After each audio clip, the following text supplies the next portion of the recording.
Welcome back, friends. If you've been here before, hello again, and genuinely thank you for coming back. And if tonight is your first time finding this little corner of the internet, well, pull up something comfortable because you've stumbled into exactly the right place. Imagine this. It is the year 1872. You're 23 years old. You've just stepped off a train in London or Manchester or Boston or Philadelphia with one small bag, a few coins, and absolutely no idea where you will sleep tonight. You have no family here, no apartment waiting, no landlord expecting you. Just the city roaring around you like a living thing, smoke and horses, and the smell of coal and rain on stone. And then someone, a stranger with kind enough eyes, points you toward a particular door. A plain door on a plain street, a small brass plate beside it. 2 words almost too simple to mean anything. Rooms available. What happens next inside that house at that table in those walls is one of the most fascinating, most human, most completely forgotten stories of the entire 19th century. And tonight we are stepping through the door together. If this kind of story is your idea of a perfect evening, and I have a feeling it might be, it would mean the world to me if you hit that subscribe button right now and maybe tap a like while you're at it. Not because some algorithm told me to ask, but because it genuinely helps this channel reach more people who would love exactly what we do here. And while you're at it, drop a comment below. Tell me where you are right now, what time it is, and what you're drinking. I love those little windows into your evenings. Now dim the lights if you can. Let the room get quiet. And let's go back. Here is something that might surprise you. In the 1850s, according to the National Census of England, 1 out of every 8 homes in the entire country had a lodger living inside it. Not a guest, not a relative, a paying stranger. In cities like Nottingham and York, that number jumped to 1 in 5. By the 1860s, Manchester alone had 472 registered lodging houses. And London, well, London was a world unto itself. There were entire streets in the East End where every single house on both sides was either a boarding house or a lodging house. Every second door, every second window, strangers behind all of them. Now, if you're picturing something sad, something desperate, something grim, I want you to hold that thought for just a moment. Because the story of the Victorian boarding house is far more complicated than that, and far more interesting. Let me take you back to the beginning. The world that created the boarding house was a world turning itself inside out. Between 1800 and 1900, the population of England more than doubled. In 1800, London held around 900,000 people. By 1900, it held more than 6 million. 6 million. In 1 century. Think about what that actually means in human terms. Every single week, thousands of young men and women were leaving their villages, leaving the farms where their families had lived for generations, and pouring into cities they had never seen before, searching for work in factories and shops and offices and trades that simply did not exist anywhere else. A girl from Yorkshire, 17 years old, arriving in London to work as a seamstress. A young man from Ireland, 21, following the promise of work on the railways. A clerk from the countryside, freshly hired at a counting house in the city, with a salary just barely enough to keep him alive. None of them could afford to rent an entire house.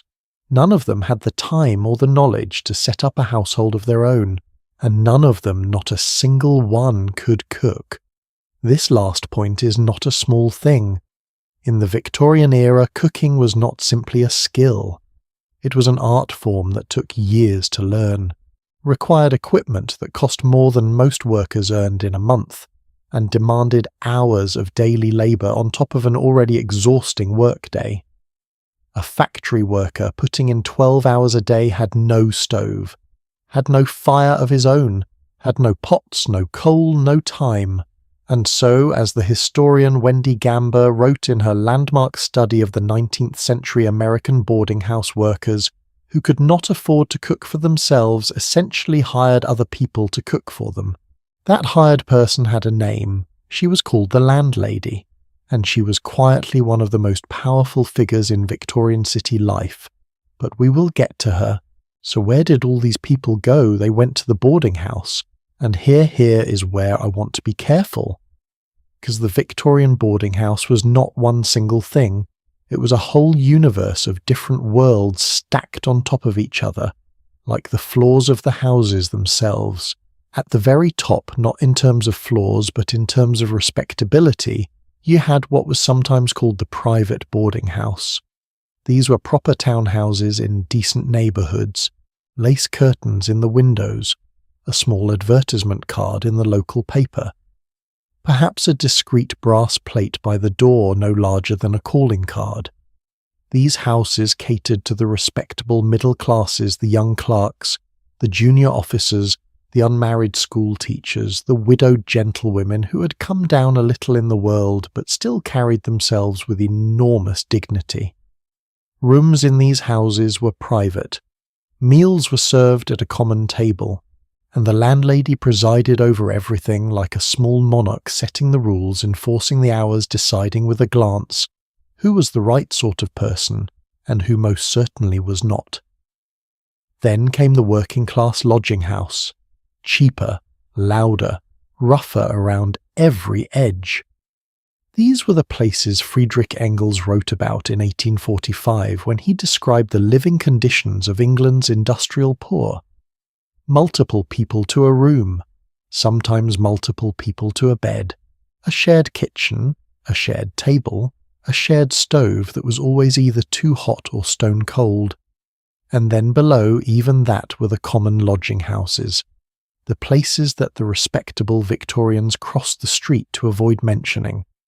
Places where for 4 pennies a night a person could have a bed in a room with however many other bodies there happened to be that evening.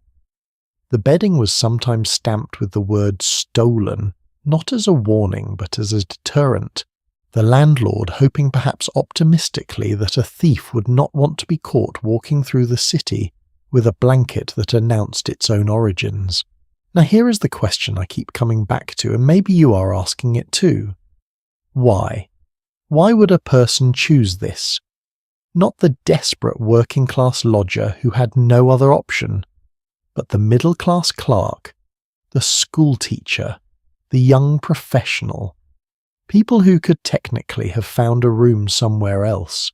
Why choose to share your life, your meals, your evenings, your thin walls with a group of complete strangers?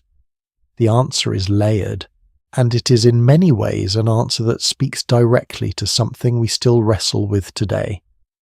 The first reason was purely practical.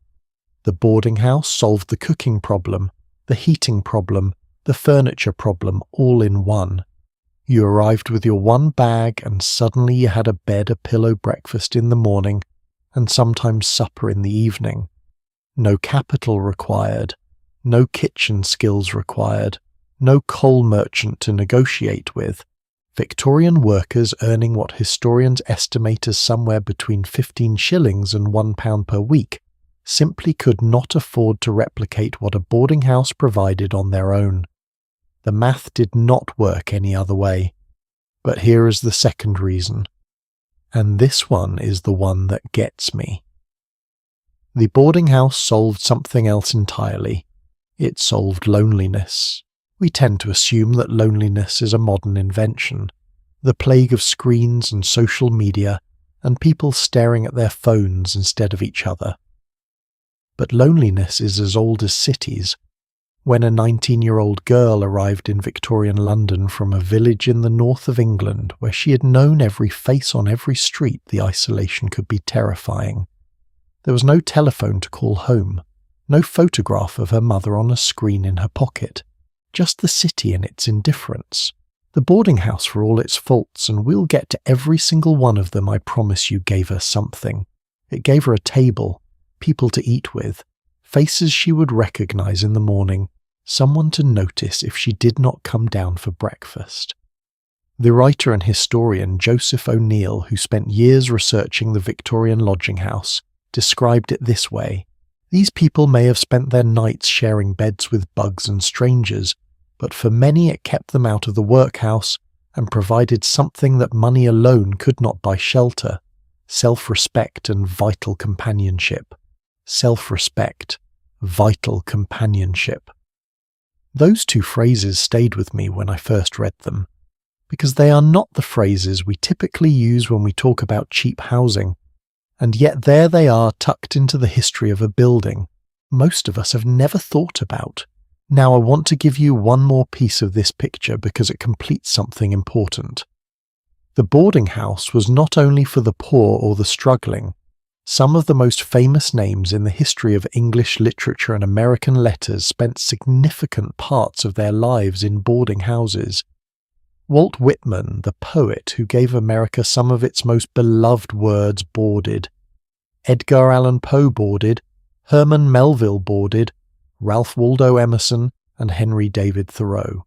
The two great philosophers of American self-reliance both spent time in boarding houses, which is, when you think about it, almost wonderfully ironic. The men who wrote the most passionately about individualism and independence were in their daily lives sharing a dining table with 7 strangers and hoping the landlady had not watered down the soup again. But here is what makes the Victorian boarding house truly extraordinary.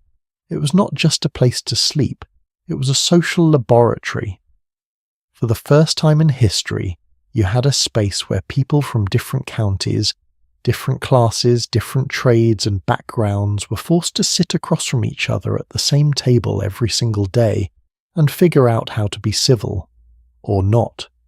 Sometimes they fell in love, sometimes they became lifelong friends, sometimes they despised each other with a quiet passion that made every meal feel like a diplomatic summit between two nations on the very edge of war. And sometimes, as in one recorded case from London in 1834-17, lodgers shared a room with a man who had died and went 3 full days without noticing anything was wrong. Which tells you everything you need to know about both the crowding and the spectacular level of minding your own business that Victorian lodging house life required. So, you've just arrived. The door is in front of you, the city is loud behind you, and somewhere inside this ordinary house on this ordinary street, there is a woman waiting who will either make your month one of the most interesting experiences of your entire life, or make you wish you had slept under a bridge. Her name is the landlady. And in the next part of our story, we're going to step into her world, her kitchen, her accounts book, her rules, and discover why she was without question the true centre of gravity inside every Victorian boarding house that ever existed. Because the door may have been the beginning, but she was everything that came after. There is a particular kind of woman the Victorians never quite knew how to categorise.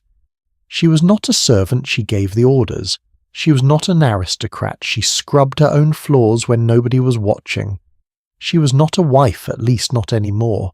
And she was most certainly not a charity case, no matter how thin the margin got between what she spent on coal and what she collected in rent on a Thursday morning. She was the landlady. And I want to make you a small promise before we go any further. By the time this part of the story is finished, you're going to see her differently. Not as the figure of fun that novelists and satirists love to mock, the suspicious widow sniffing around your room for missing cutlery, the harridan who charged extra for candles and called it hospitality. You're going to see her for what she actually was, one of the most resourceful, most quietly resilient human beings the 19th century produced. Let us start with how she got there.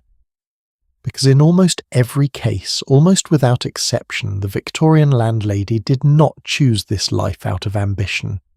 She arrived at the boarding house door the same way most women arrived at difficult circumstances in that era.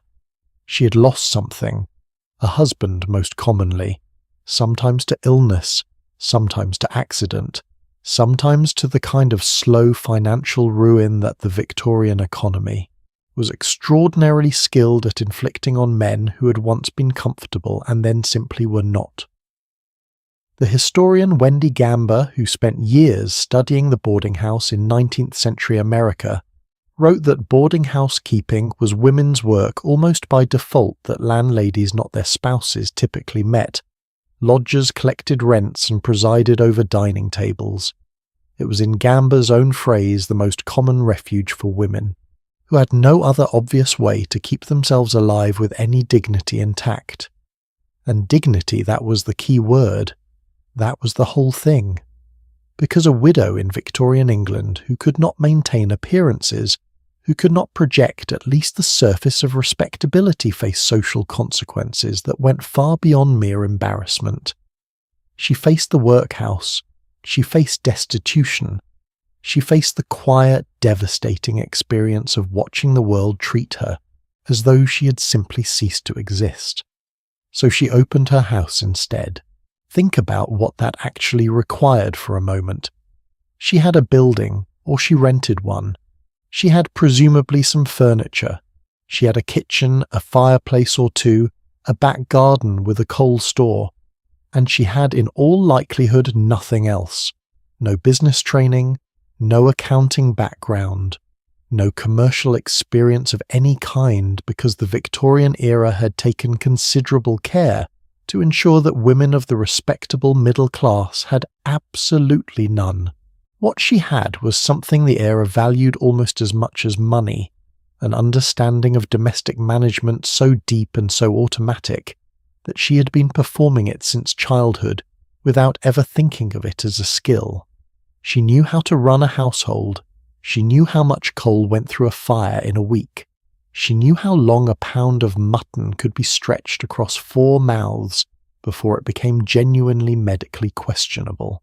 She knew which tradesmen would extend credit and for how long, and she knew which ones would send a boy around on Saturday morning with an account that had to be settled before the week could end in peace.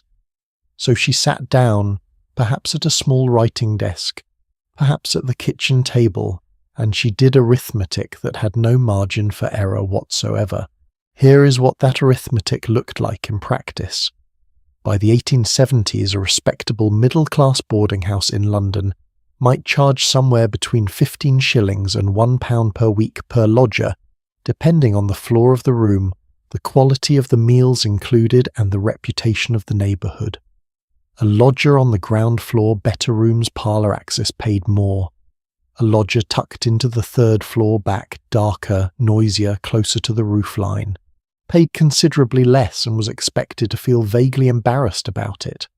A house with, say, 6 paying lodgers might bring in somewhere around £5 a week, which sounds on paper almost comfortable until you factor in the coal. In winter, a boarding house keeping fires in multiple rooms could burn through several tons of coal a season.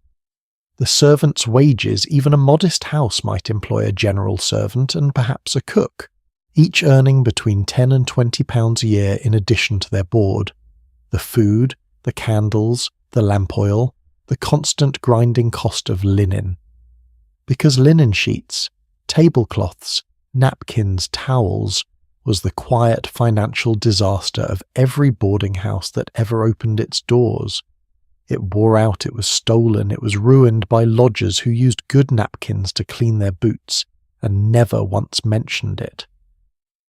One Victorian commentator, writing in the 1850s, observed that a lodging house keeper should mentally include an annual budget specifically for things she expected her lodgers to take. Not steal, take. The distinction apparently being that a gentleman lodger did not think of himself as stealing the candle from the mantelpiece. He thought of himself as being in his own home, which of course was rather the problem. Now I want to stop here for a moment, because something is bothering me, and I suspect it might be bothering you too. We have been talking about this woman as though she were simply running a business, a tight, careful, precarious little business. But there was another dimension to her life inside that house that business language cannot quite capture. She lived there. She did not go home at the end of the day. She woke up every morning in the same building where her lodgers slept. She ate in the same kitchen where their food was prepared. She heard them on the stairs at night.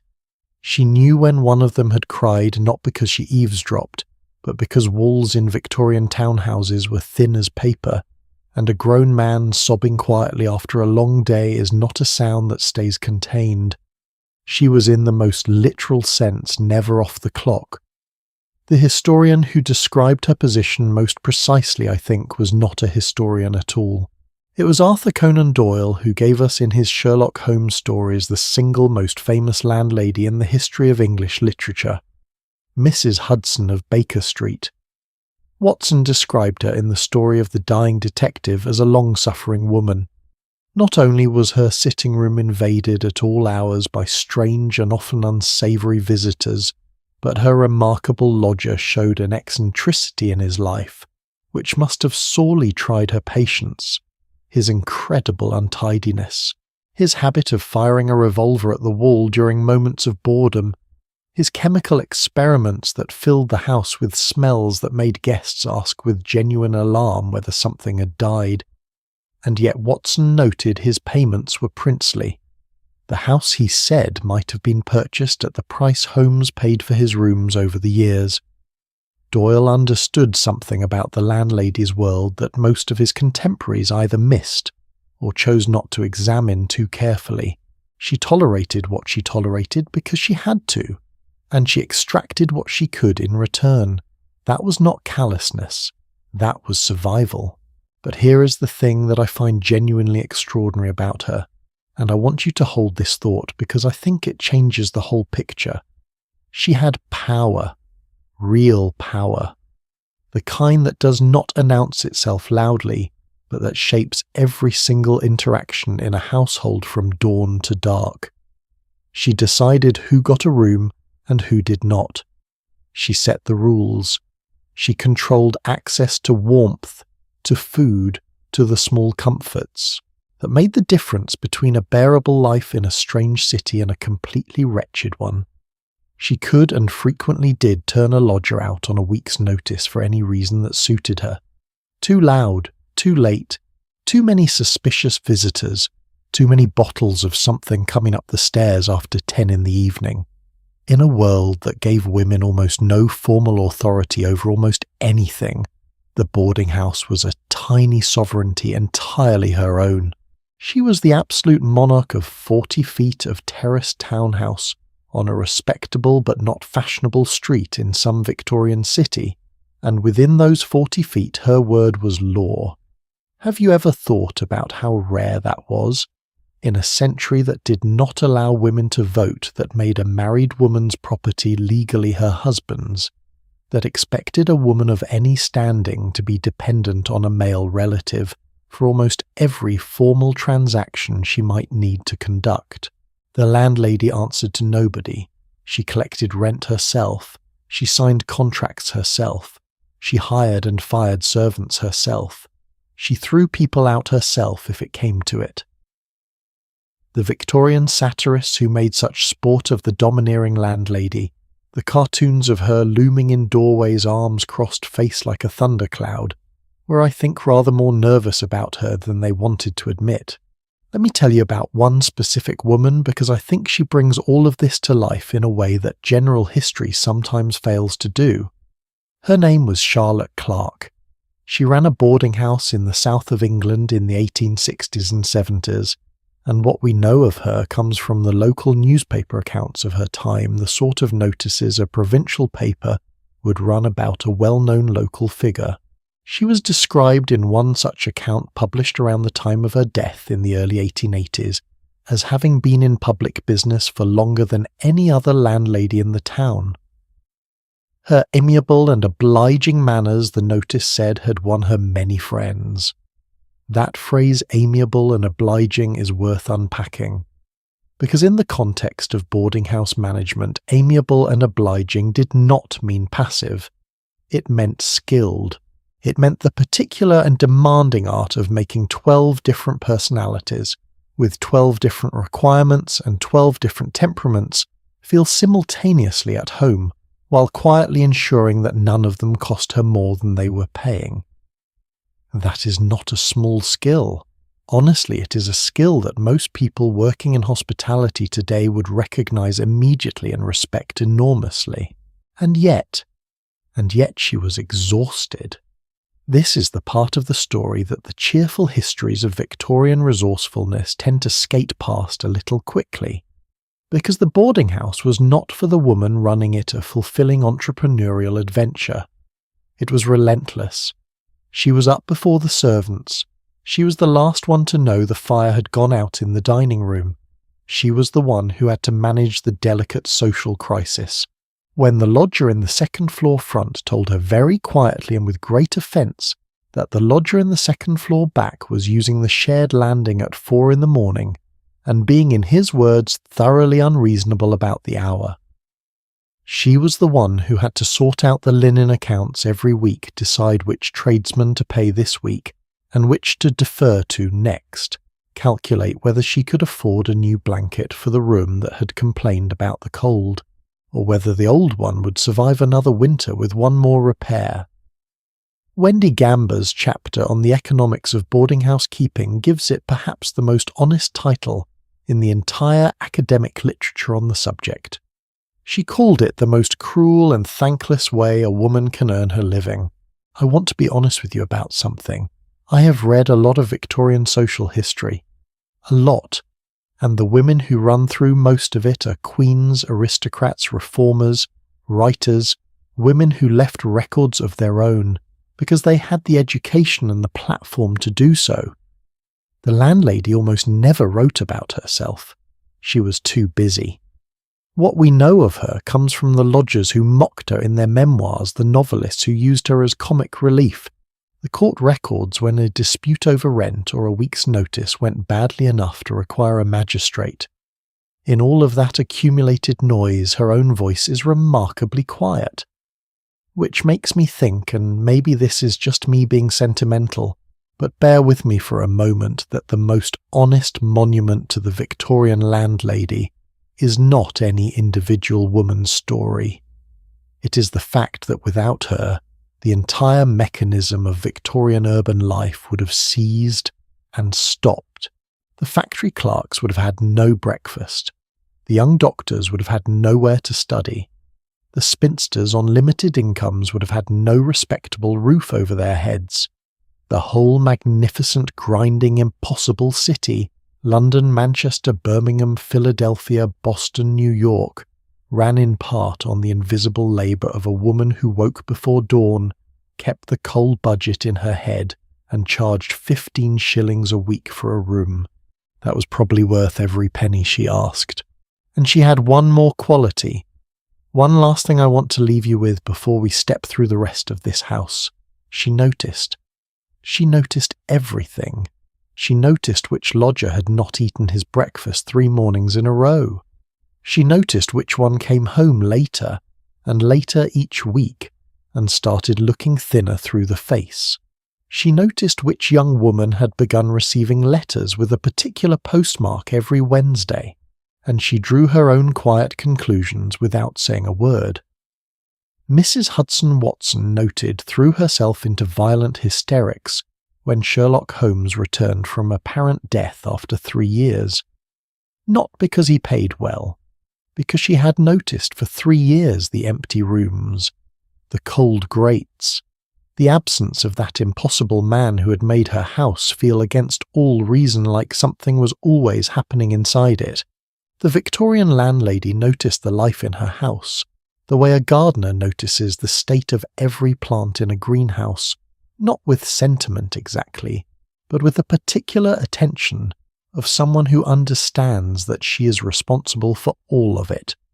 Every single person under that roof, every single morning, which brings us rather naturally to the morning itself. Because the boarding house day did not begin at breakfast. It began long before the lodgers stirred. It began in the dark in a cold kitchen with a woman who had not slept quite enough, and still had to ensure that 8 or 10 strangers began their day feeling if not exactly at home, then at least not entirely adrift. What that morning looked like, the fires, the food, the precise social choreography, of getting a dozen people through a door and out into the city is exactly where we are headed next. And I promise you there is more going on at that breakfast table than any of the lodgers ever quite realised. Right. You have found the address. You have stood on the pavement for a moment, bag in hand, reading the small notice pasted to the inside of the downstairs window. Apartments to let. Terms moderate. Inquire within. You knock. And this precise, unremarkable moment is the beginning of one of the most socially loaded encounters in the entire Victorian urban experience. Because stepping into a boarding house was not like checking into a hotel. It was not a transaction. It was in every sense that mattered an audition. Let me set the scene properly first, because the setting matters enormously here. The street itself would tell you something. Victorian boarding houses were concentrated in certain neighbourhoods, not the very finest where great families kept their townhouses, but not the roughest either.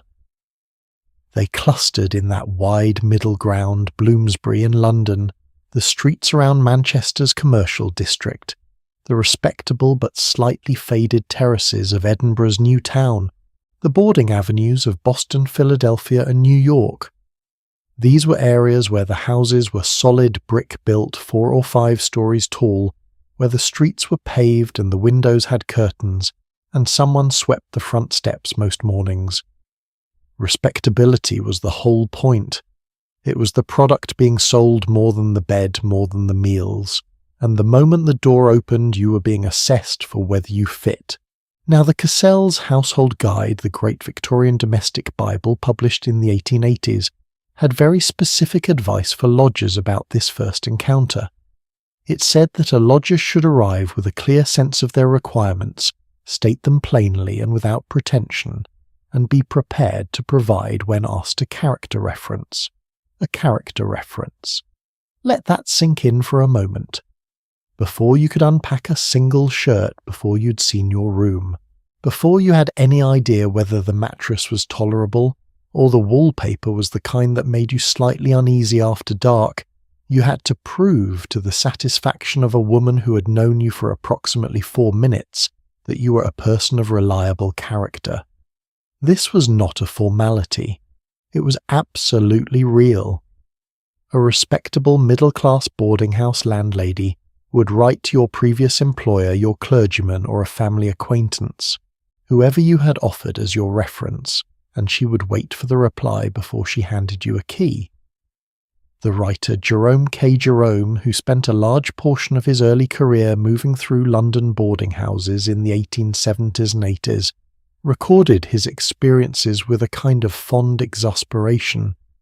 He described landladies who studied new arrivals with the focused intensity of a customs official, searching for contraband, looking for small signs of unreliability, the slightly worn heel of a boot, the quality of the collar, the manner in which a man carried himself when he thought nobody was watching.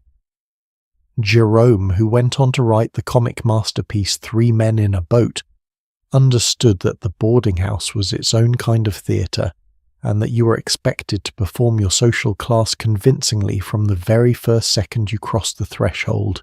So, you've passed the initial inspection. You've provided your references, stated your occupation, confirmed that you require bed and board, and perhaps use of the front parlour on Sunday evenings if convenient. You've agreed on the terms, let us say 15 shillings a week, which in the 1870s would represent approximately a third of what a junior clerk might earn in a decent City of London office. The landlady has shown you to your room, and now the real experience begins. What did that room actually look like? This is where I want to take a moment, because I think there is a gap between what we imagine and what the history tells us, and the gap is interesting. We tend to picture Victorian rooms as dark and oppressive heavy drapes furniture like ships run aground wallpaper, in patterns that seem to move slightly in the lamplight, and are probably best not examined closely. And sometimes they were exactly that. But the boarding house bedroom of the 1870s was more often something considerably more modest. An iron bedstead with brass fittings, the standard recommendation. Of every Victorian domestic guide from Mrs. Panton's Household Manual to the Cassell's Guide, was a brass and iron bed with a spring mattress and a proper hair mattress on top. Not the finest option, admittedly, but serviceable and crucially easier to keep clean than the old wooden four-posters that had harboured generations of bedbugs in their joints and crevices. A washstand. This is the detail that gets me every time. A wooden stand with a marble or painted top, holding a ceramic jug and basin, a soap dish, perhaps a small sponge and a single candle in a holder. This was your bathroom. Every morning a servant, if the house ran to one, would bring up a jug of hot water. You would pour it into the basin, wash your face and hands, and consider yourself adequately prepared for the day. Full baths, if the house offered them at all, were typically available once a week and by arrangement.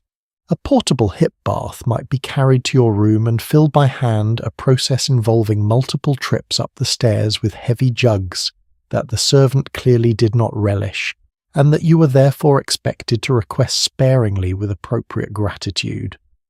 There would also be a looking glass, a small mirror, usually not large enough for a full view of yourself, which was perhaps just as well given the limited washing facilities. A wooden wardrobe or a set of pegs on the wall for clothes, a single chair, a small table, a fireplace which would be lit in cold weather at extra charge because coal was never included in the base rate if the landlady had anything to say about it, and the window. The position of your window, what it faced, what light it received, which floor it was on, said everything about your social position within the tiny, intensely legible hierarchy of the boarding house. Let me explain this, because it is one of those details that once you see it, you cannot unsee it. In a Victorian boarding house, the floors were not equal. The ground floor rooms, parlour and front sitting room were the most prestigious, the best lit the largest. These were sometimes reserved for the landlady herself, or let only to the most senior, most well-paying lodgers. The first floor, what we would call the second floor in America, held the prime bedrooms, higher ceilings, larger windows, better fireplaces. The lodger who paid the most lived here. Go up one more flight and you were in the respectable middle decent rooms, adequate light, a window that faced either the street or the back garden, both of which had their particular advocates. The street meant noise and light draught and the occasional shouted conversation from below at 1 a.m.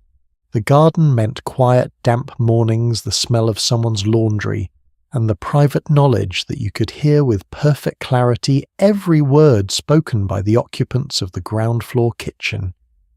And then you reach the top floor, the third floor back. This is where things became genuinely Dickensian. Smaller rooms, lower ceilings, steeper stairs.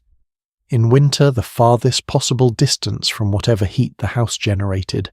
In summer, the closest possible proximity to a roof that absorbed the full force of an English August and radiated it downward with grim enthusiasm.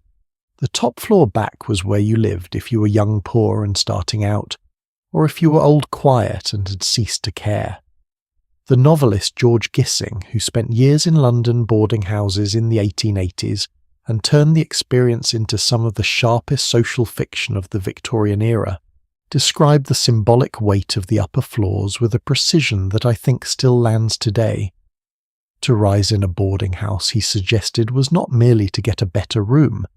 It was to announce to the whole assembled domestic society below that you had made something of yourself, that you were ascending, and everyone noticed. Now here is a question I genuinely want you to sit with for a moment, because it keeps coming back to me as I work through all of this. When was the last time you moved somewhere completely new and had to win the approval of strangers before you even unpacked? We have largely removed that experience from modern life. We sign a lease, we pay a deposit, we get a key. Nobody asks for our character reference. Nobody inspects the quality of our coat. And I wonder, honestly, I go back and forth on this, whether something was lost when we lost that process. because the audition, exhausting as it was, also meant something else. It meant you were known. Within days of your arrival in a Victorian boarding house, the people around you had formed opinions about you. Real opinions based on observation. They had watched you at the table. They had noted whether you were punctual, whether you were courteous. To the servant who brought your water, whether you left your door unlocked or bolted it every time you stepped out to the landing. The Cassell's Guide put it bluntly: lodgers should of course be models of regularity, quietness and good order, and will usually find their account in it. Will find their account in it. Victorian understatement at its most eloquent. What it meant translated into plain language was this: behave yourself because everyone is watching, and the consequences of not behaving yourself will be swift, socially humiliating, and very difficult to reverse. There is a story, and I have read several versions of it in different accounts from the 1860s and 70s, about the particular terror of the boarding house notice. Not the advertisement outside the window, the other notice, the one that meant you had 1 week to find somewhere else to live. A week's notice could be given by either party, the landlady to the lodger, or the lodger to the landlady, for almost any reason or for no stated reason at all. It was the nuclear option of boarding house life, and it was used. For coming home at 3 in the morning on 4 consecutive nights, for having an unexplained gentleman visitor on 2 separate Tuesdays, for once, and I find this story almost unbearably relatable, for playing the piano after 10 in the evening, when there was an invalid on the first floor who found the vibration distressing. The piano. The Victorians were absolutely rigid about the piano. Almost every account of boarding house social conflict involves the piano at some point. Who could play it and when? Whether the person currently playing it was competent enough to justify the imposition on everyone else. Whether the piece being played was appropriate for a Sunday, or too lively for a Tuesday, or so aggressively mediocre that it constituted a kind of auditory assault on anyone within earshot. Jerome K. Jerome has a passage about a fellow lodger's piano playing that I think could be published today and read as completely contemporary. He describes it with the precise helpless suffering of a man who cannot say anything, because saying anything would require a conversation, and the conversation would destroy the careful social equilibrium of a house in which everyone was already barely tolerating everyone else with magnificent Victorian effort. Which brings me to the thing about day one that nobody quite prepared the new lodger for. It was not the bed. It was not the fireplace extra charges, or the smallness of the room, or the looking glass that showed you approximately a third of your own face. It was the other lodgers. You were going to encounter them almost immediately. That evening at supper, certainly. Possibly in the hallway that afternoon if your arrival had been noted, and it had been noted. In a boarding house with 8 or 10 people, a new arrival was news. The historian Sharon Marcus, writing about Victorian domestic space, described the boarding house as a place that violated the Victorian domestic ideal, because it brought within the walls of something claiming to be a home the unpredictability of the city streets, new faces, unknown histories, uncertain characters, and all of them, as of this evening, sharing your dining table. The question was not just what they thought of you. It was what they were actually like. The quiet man on the second floor who never spoke at supper, was he simply private, or was there something more deliberate about his silence? The older woman at the far end of the table who watched everything with an expression of such composed interest that you could not decide whether she was friendly or simply cataloguing your faults. The young man your own age who seemed on brief acquaintance, to be either enormously confident or performing confidence so thoroughly that the distinction had ceased to matter. You were going to spend the next month, possibly the next year, eating, sleeping, and passing in narrow hallways with these people. And on day one you knew almost nothing about any of them. Here is what strikes me about that situation every time I think about it carefully. We have an instinct looking back at the Victorian era to see the formality of it as a kind of emotional protection. As though all those rules and rituals, the references, the notice periods, the precise hierarchy of floors, the rigid observation of mealtimes kept everyone at a safe, manageable distance. But I think it might have been the opposite. The formality was not distance. It was the structure that made closeness possible between people who would not otherwise have known how to manage it. Think about it. 8 strangers thrown together by economics and necessity, who had to navigate shared space and shared meals without the moderating force of family friendship or prior acquaintance. The rules were not a wall, they were a grammar, a common language for people who did not yet share any other language.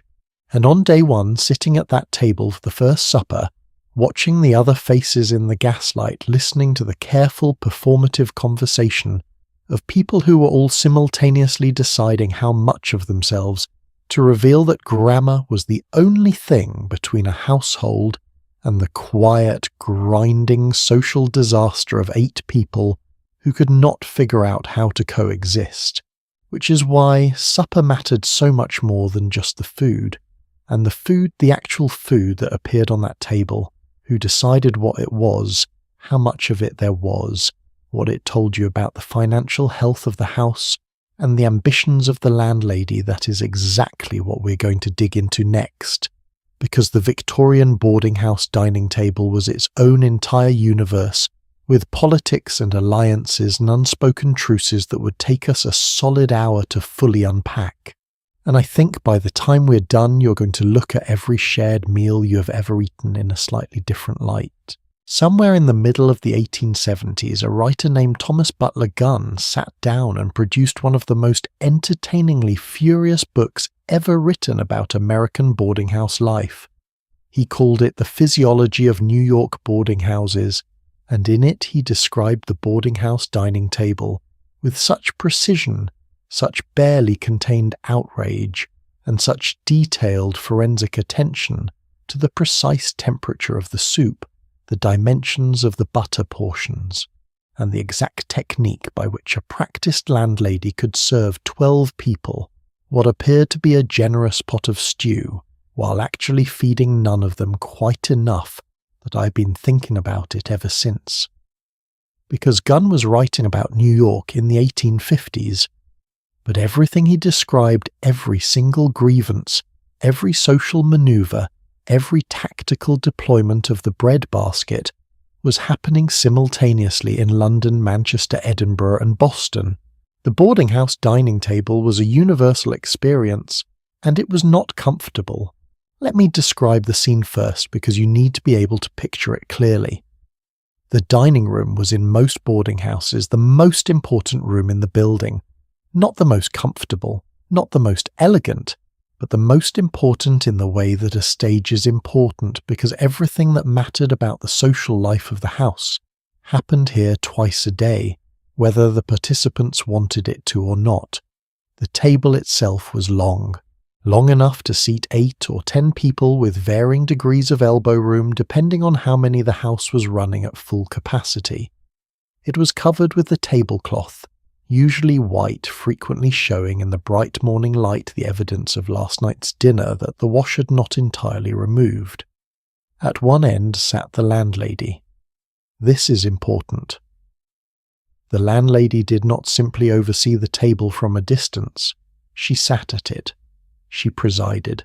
She controlled from her position at the head the distribution of food, the pace of service, the temperature of the social atmosphere, and in ways that were sometimes obvious and sometimes entirely invisible, the relative comfort of every person present. At the other end sat whoever among the lodgers had by seniority good behaviour or sheer force of personality claimed the informal second position. This was rarely agreed upon explicitly. It simply emerged over the first few weeks of any new configuration of lodgers through a process of social negotiation that everyone participated in and nobody acknowledged. Now, the food. The Victorian boarding house breakfast was a serious affair. In the respectable middle-class house you could expect on a good morning broiled haddock or kippers, or perhaps both. Eggs either boiled or poached depending on the cook's mood and ability. Cold meat from last night's dinner for those who wanted it. Bread, butter and preserves. Tea or coffee served from a pot that began its journey from the kitchen at a temperature that suggested genuine ambition, and arrived at the table at a temperature that suggested the kitchen was further away than anyone had accounted for.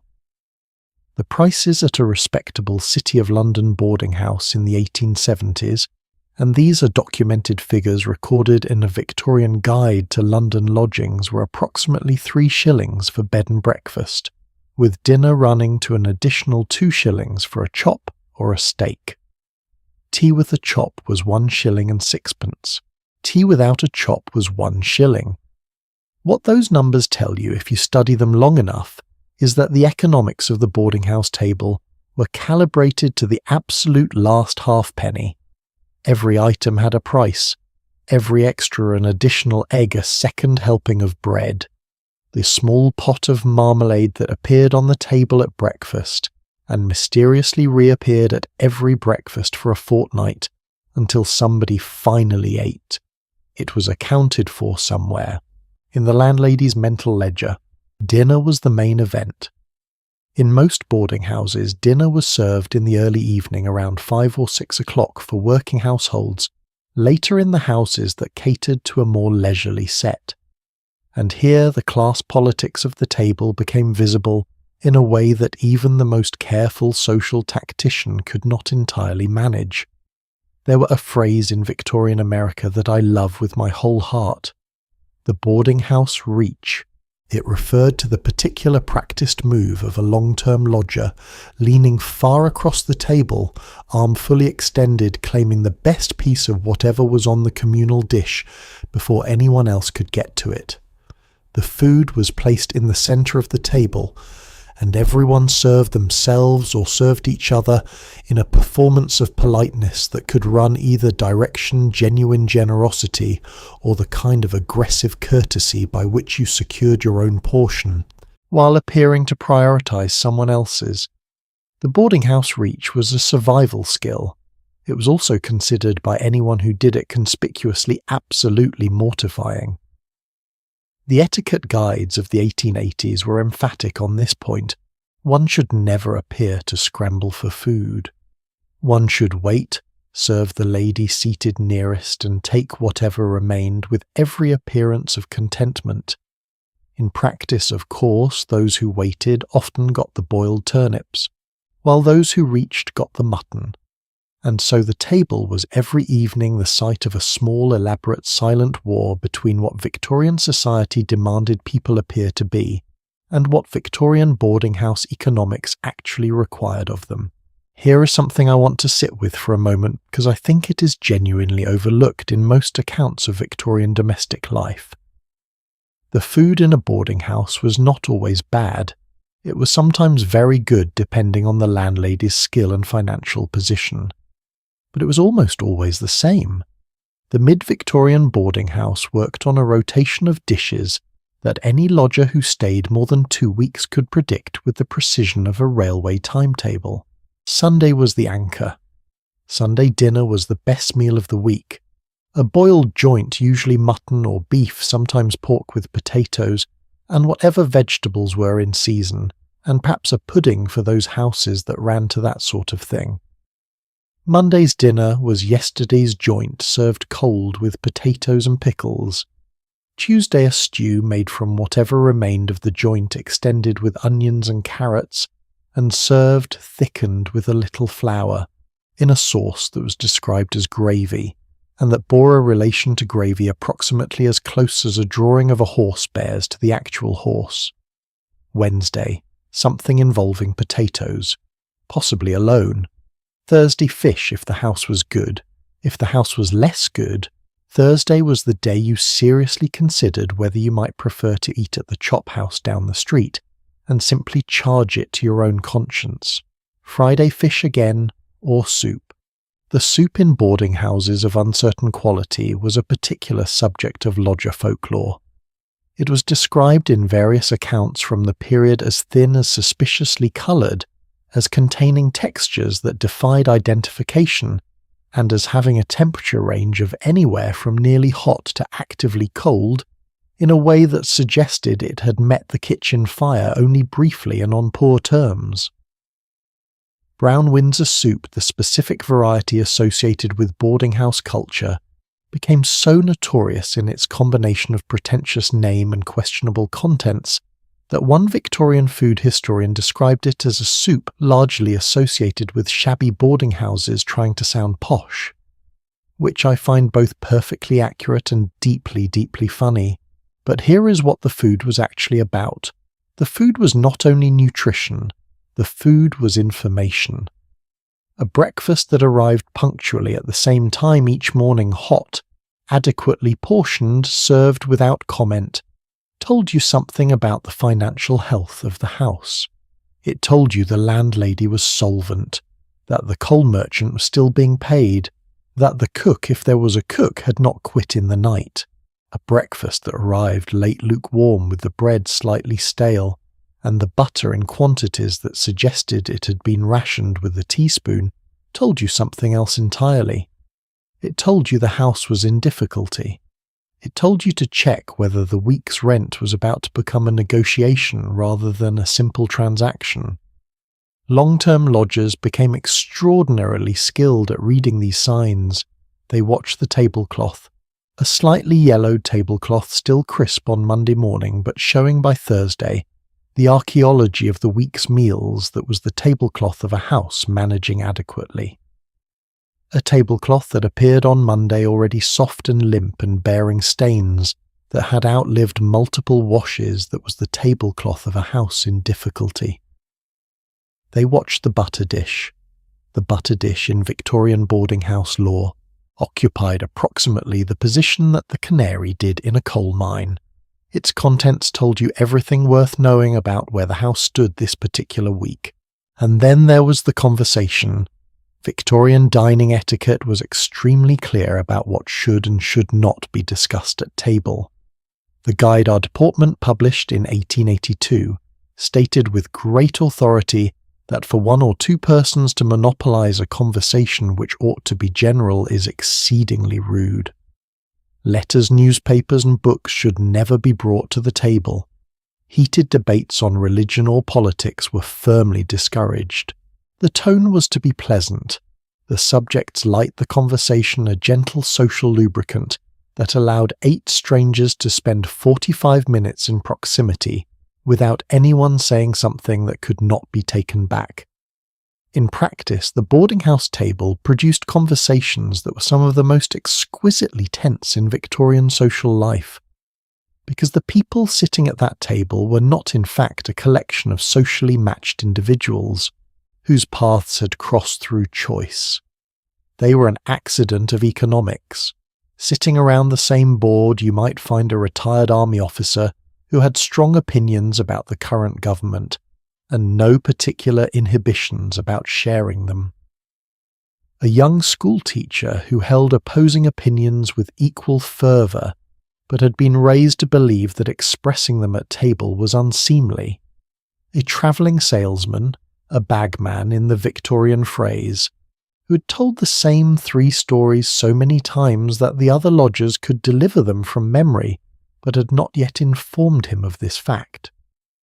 A widow of middle years who maintained a silence so profound and so carefully calibrated that it had become over the weeks its own kind of statement. You might wonder, what did they talk about the weather primarily? The news cautiously in vague terms, watching who agreed and who did not. Work in very general terms, because being too specific about one's occupation was either boasting or confession, depending on the occupation. Local events.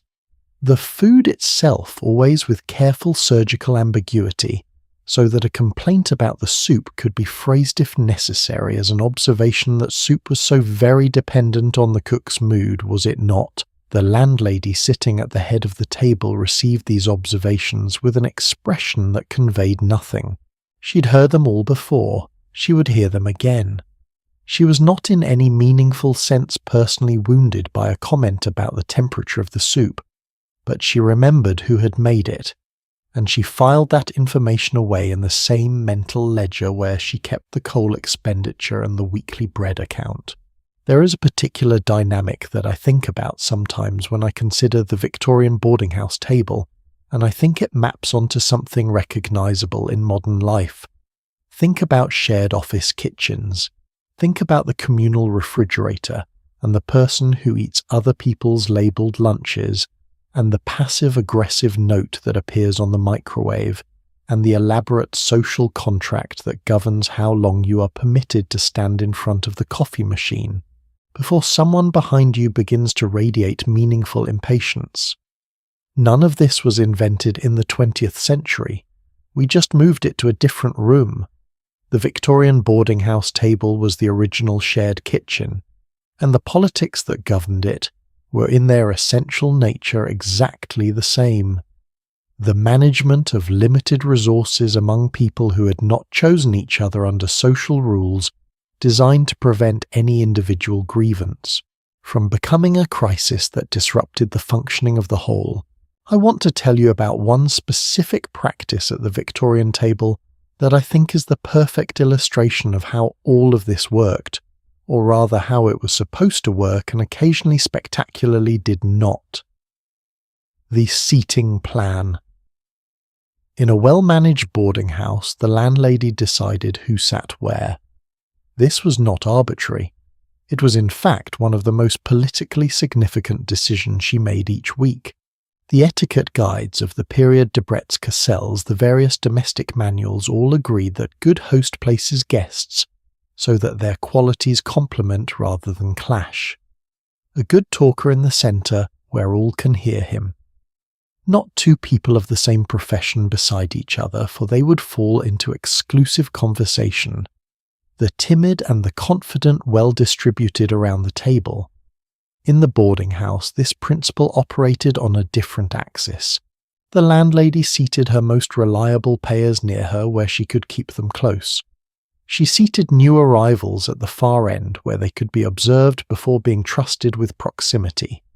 She moved people gradually over weeks and months as her assessment of them refined itself. The lodger who found herself moved one Monday morning from the middle of the table to a seat closer to the landlady, she understood without a word being spoken that something had changed in how she was regarded. And the lodger who found himself without warning or explanation resettled at the far end of the table near the draught from the kitchen door.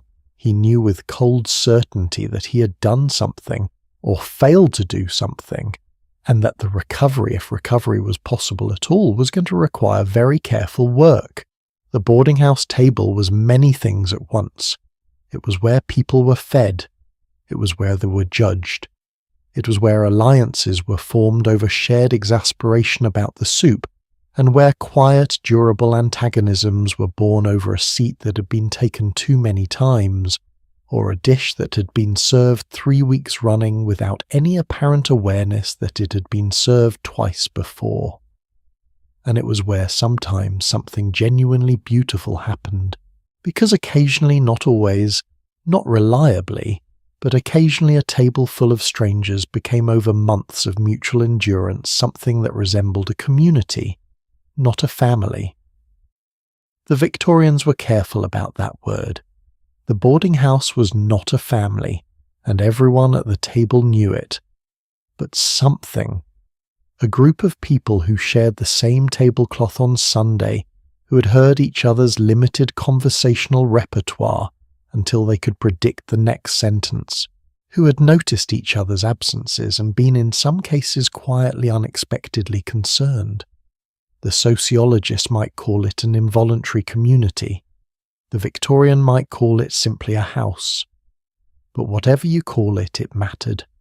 It mattered to the young clerk who had no one else in this city. It mattered to the widow at the far end of the table who said almost nothing at dinner, but who, when a new lodger arrived in winter looking thin and cold, passed the bread basket across without being asked, and looked at nothing in particular while she did it. It mattered.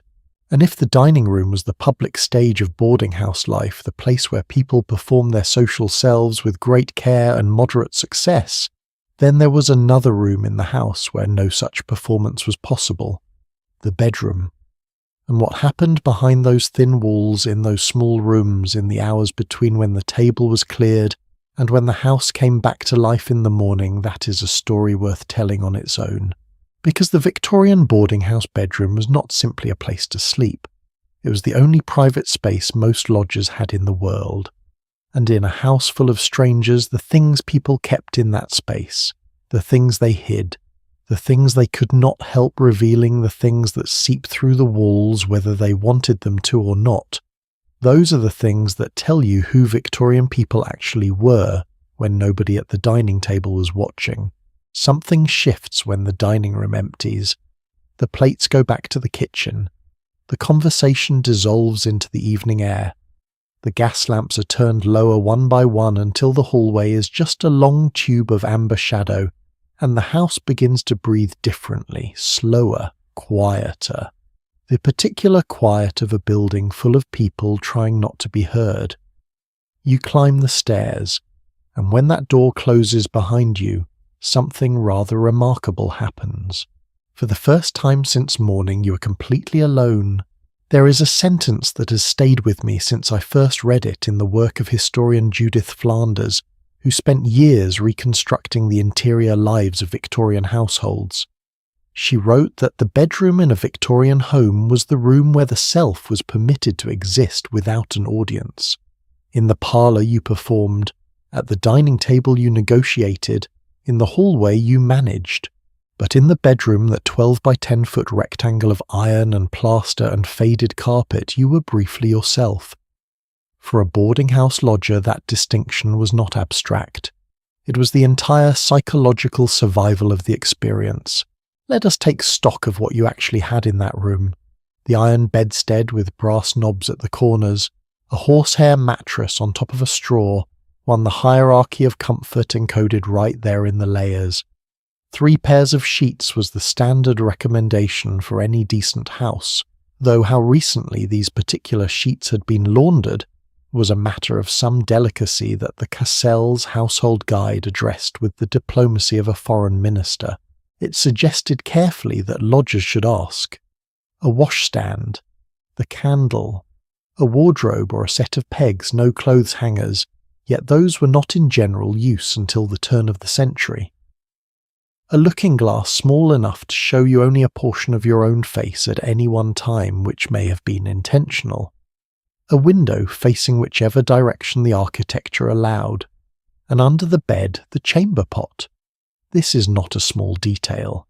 In a house with no indoor plumbing, and most Victorian boarding houses had none, even as late as the 1880s, the chamber pot was not a quaint antique.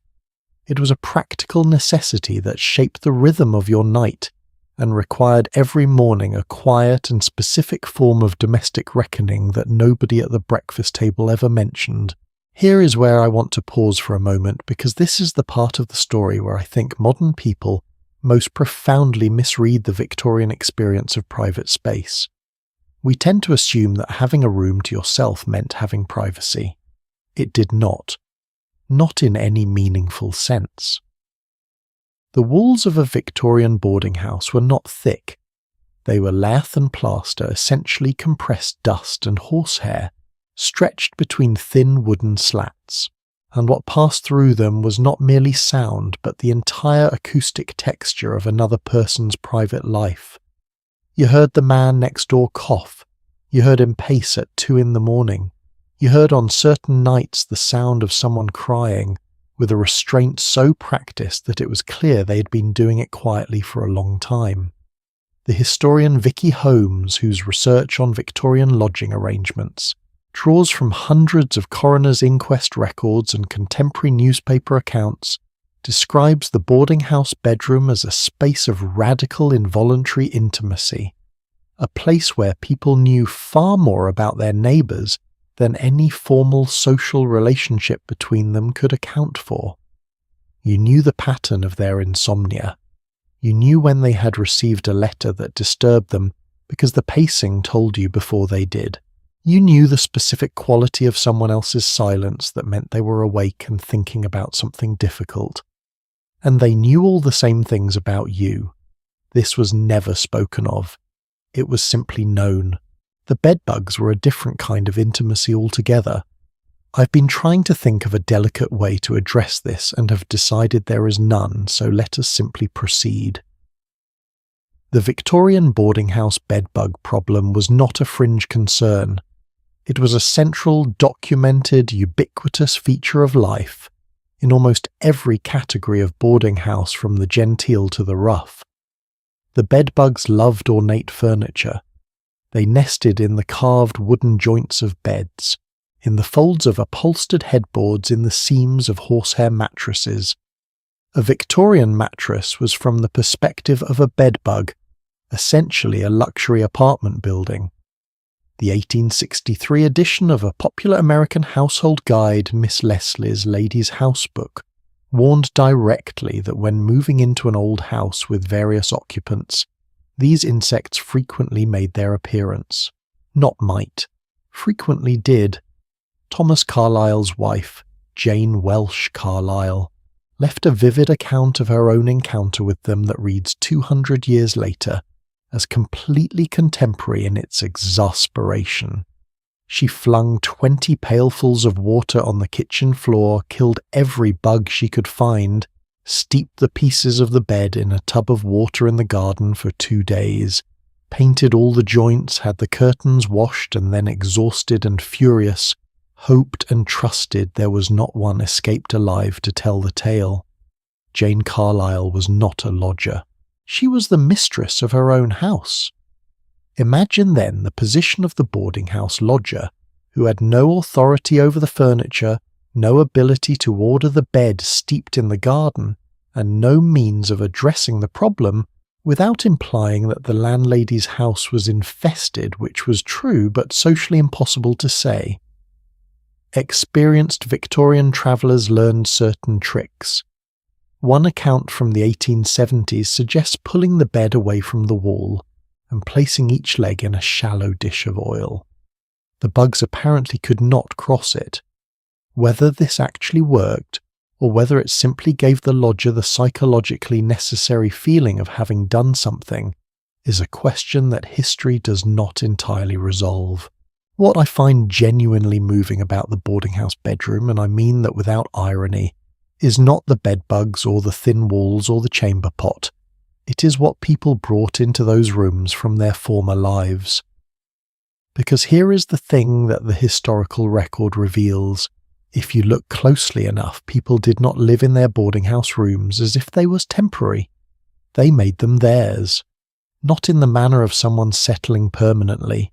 No major redecoration, no installation of personal furniture, but in the quieter, more provisional way of someone who understands that a space you occupy is a space you inhabit, and inhabiting a space means leaving some trace of yourself in it.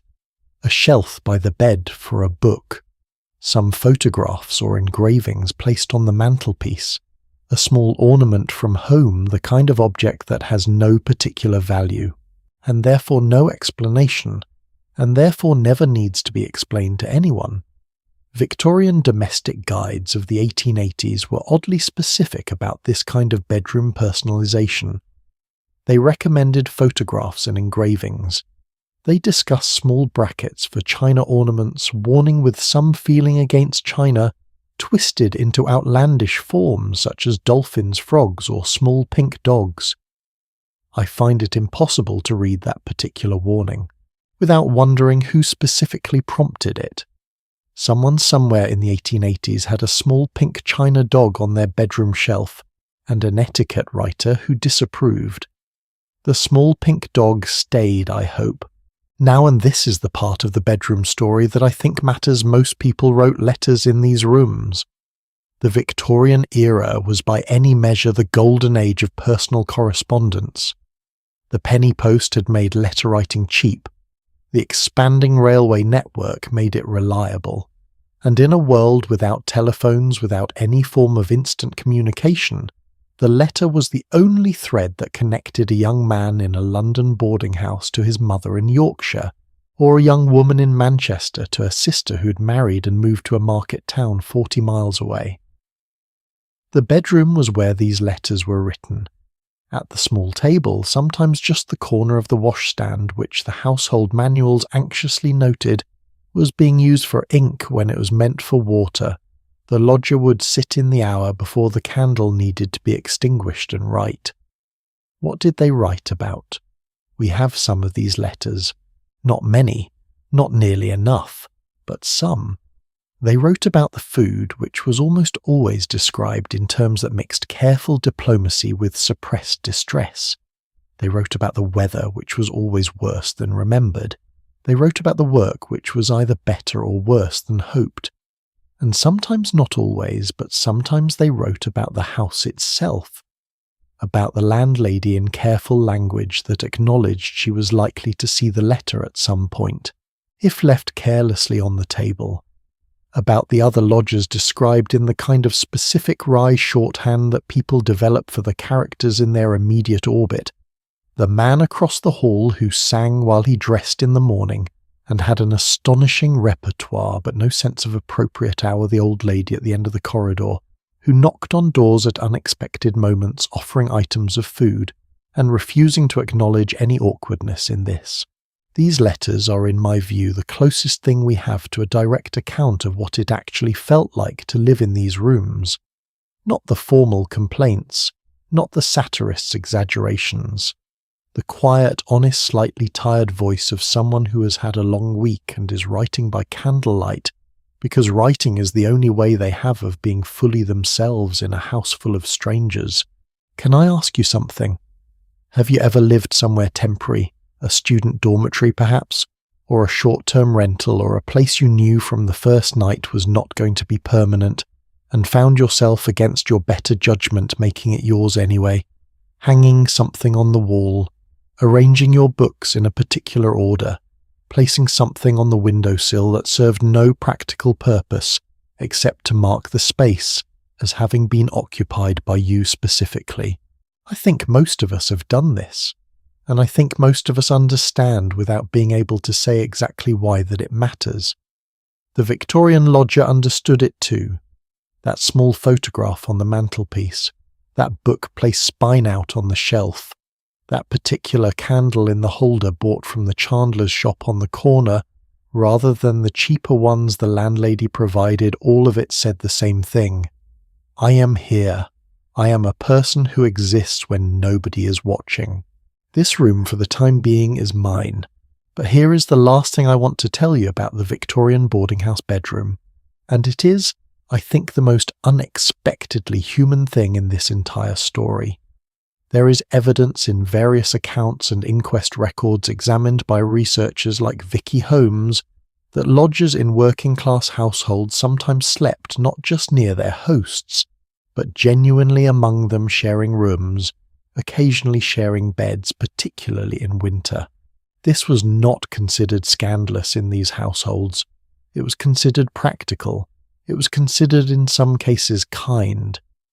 The middle-class coroner encountering such arrangements in formal proceedings was often visibly appalled. The people who actually lived this way were not. Because the boarding house in its many forms, the respectable Bloomsbury townhouse, the cheap Manchester doss, the working-class terraced street, where a lodger shared the bedroom, with 3 children and a grandmother, was not ultimately about the walls between people. It was about what happened across those walls, the sounds that passed through them, the knowledge they accumulated slowly and involuntarily of what it was actually like to be another person trying to sleep in a city that never entirely stopped. Every night in a boarding house bedroom was an act of small faith that the house was safe, that the person next door was not too troubled tonight, that the candle would last until the letter was finished, that the morning would come and the routine would hold, and another day could be managed. And the other lodgers, the ones you passed in the hall and ate with in silence, and heard through the walls, they were doing exactly the same thing, which is, I suppose, as close as strangers ever come to actually knowing each other. And yet the strangers were not only strangers. Inside those rooms, beyond those walls, beyond the carefully maintained surface of boarding house propriety, there were people. People with histories that the dining room table would never fully contain. Characters so specific, so strange, so entirely themselves, that sharing a house with them for even 1 month could change how you saw the world. The clerk who never spoke at supper, the woman who watched everything, the man who arrived in November with too much luggage for someone planning to stay only a month. Who were they really? That is exactly where we are going next. Charles Dickens understood something about boarding houses that most of his contemporaries could not quite articulate. He wrote about them twice once in his very first book, the collection of sketches published under the pen name Boz in the 1830s, and again more masterfully years later in Martin Chuzzlewit, where the establishment run by Mrs. Todgers remains one of the most precisely observed rooming houses in all of English fiction.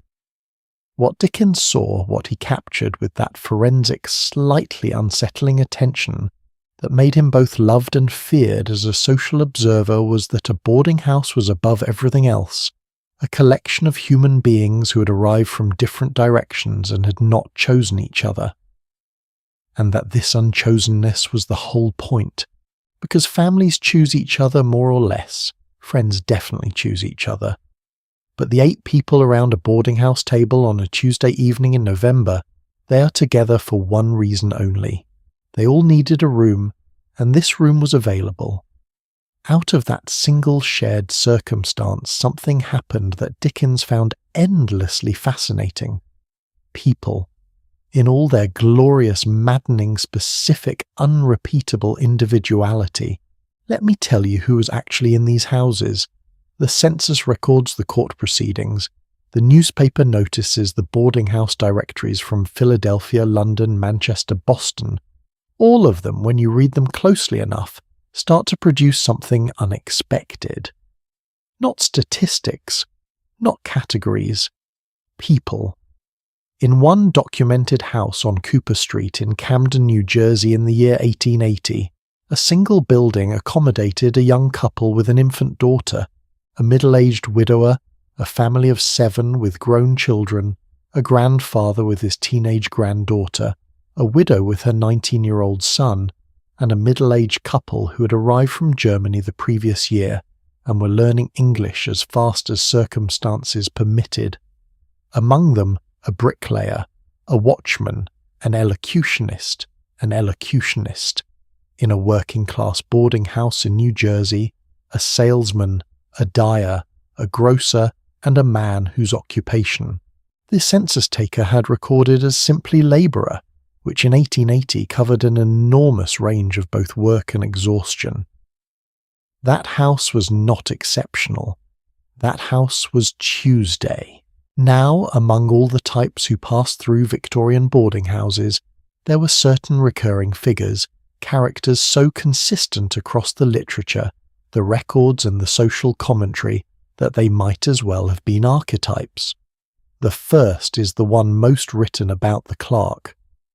In the 1870s and 80s, the explosion of commercial activity in Britain and America had produced a vast new class of young men, office workers, counting house employees, junior administrators who earned enough to keep themselves respectable, but not enough to do it comfortably.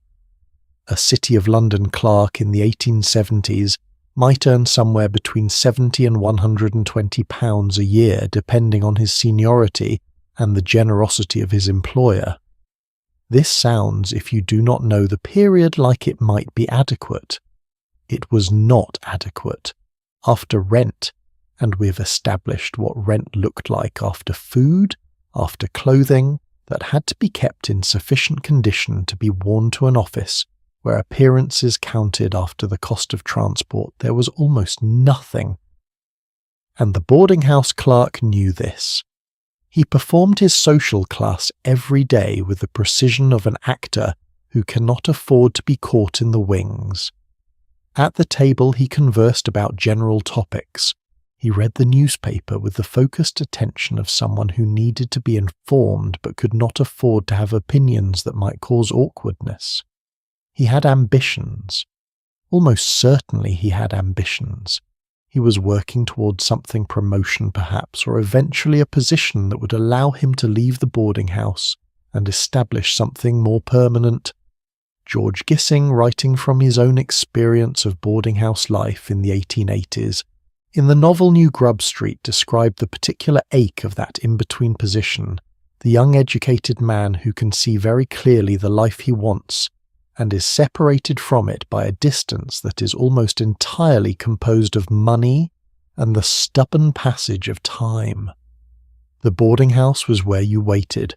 The clerk knew that, and the knowledge gave him a specific quality, a kind of watchful patience that could be mistaken for contentment, but was on closer inspection something much more carefully maintained.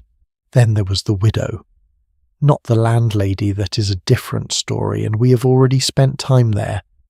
The other widow, the lodger who was also a widow. She appeared with enough regularity to be considered a fixed feature in almost every account of boarding house life from the 1850s onward.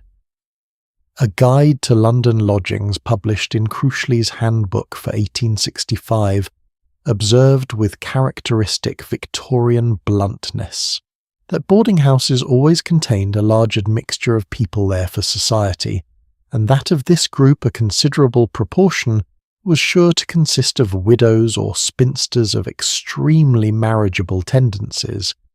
The phrasing is entertaining. The reality behind it is considerably more serious. Victorian widowhood for a woman without independent means was a specific and genuinely precarious position. She had lost her primary financial support. She was too old in many cases for domestic service. She had no professional qualifications, the era had seen to that. And she was too proud in many more cases than the statistics suggest to ask for help from family members who had their own difficulties.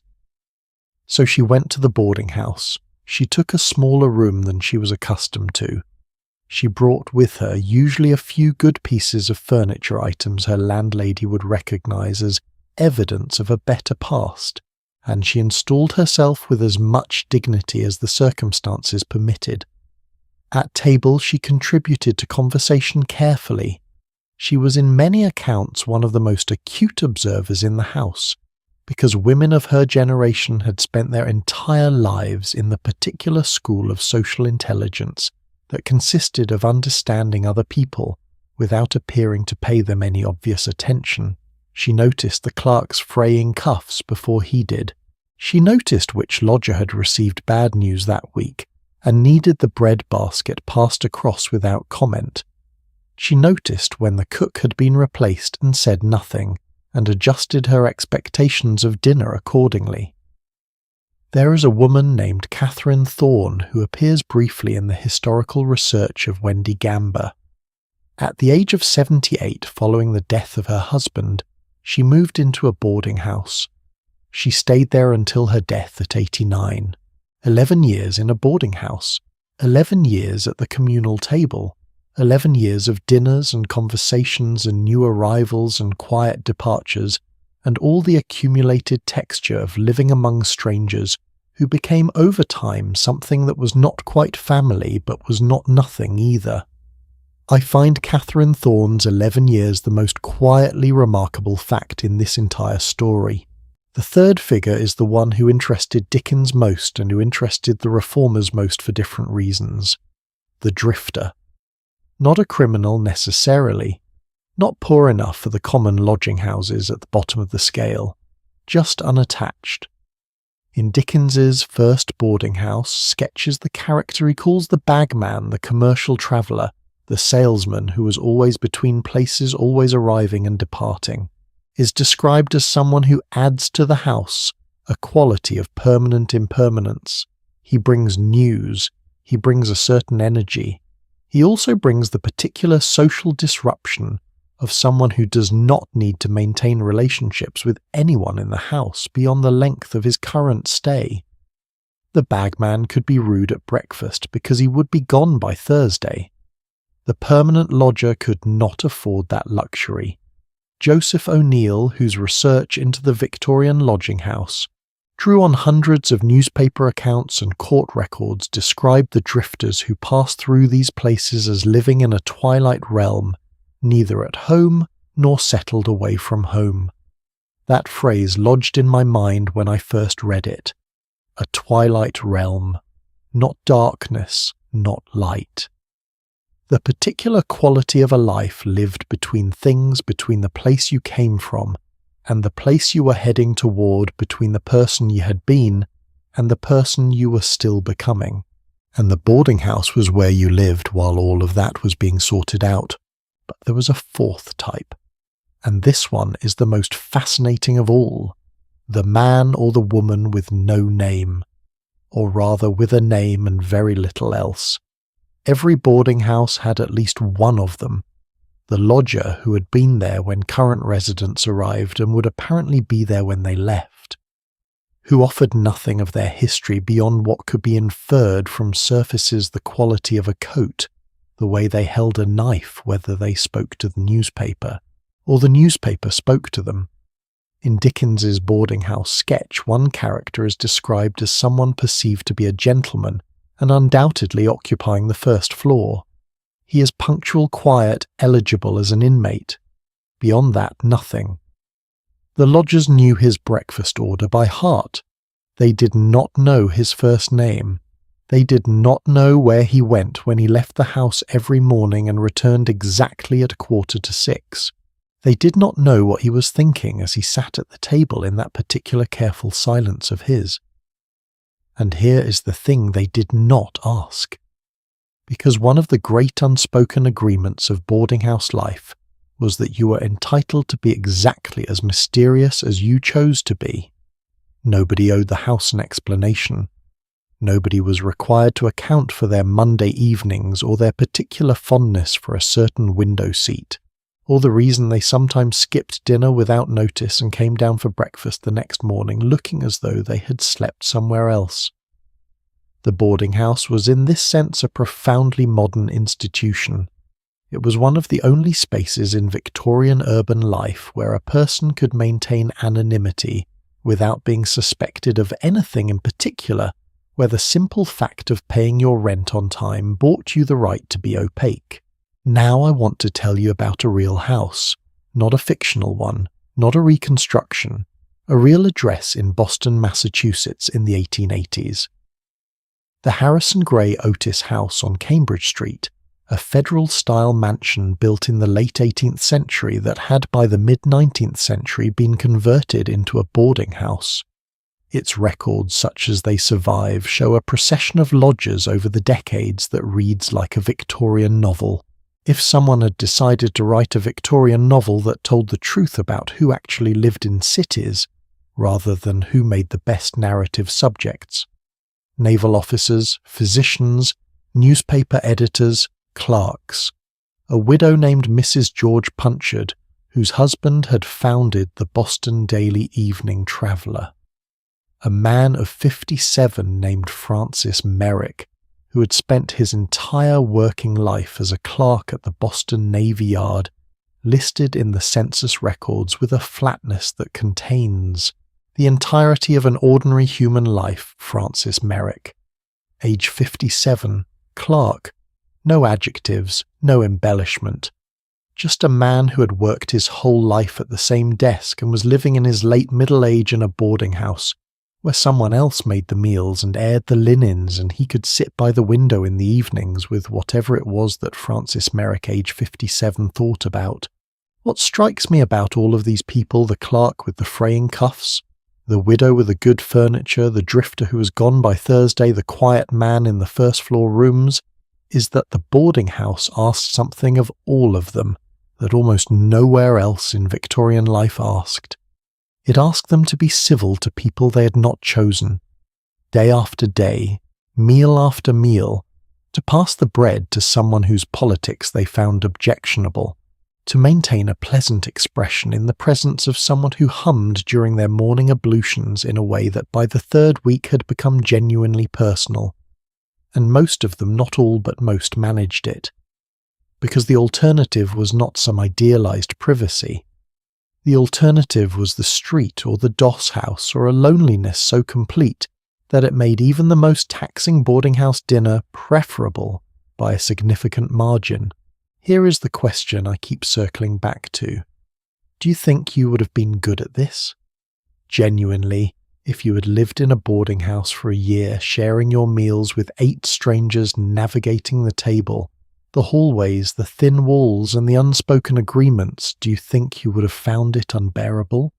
Or do you think once you settled in, once you knew the routine and understood the grammar of the place, you might have found something in it?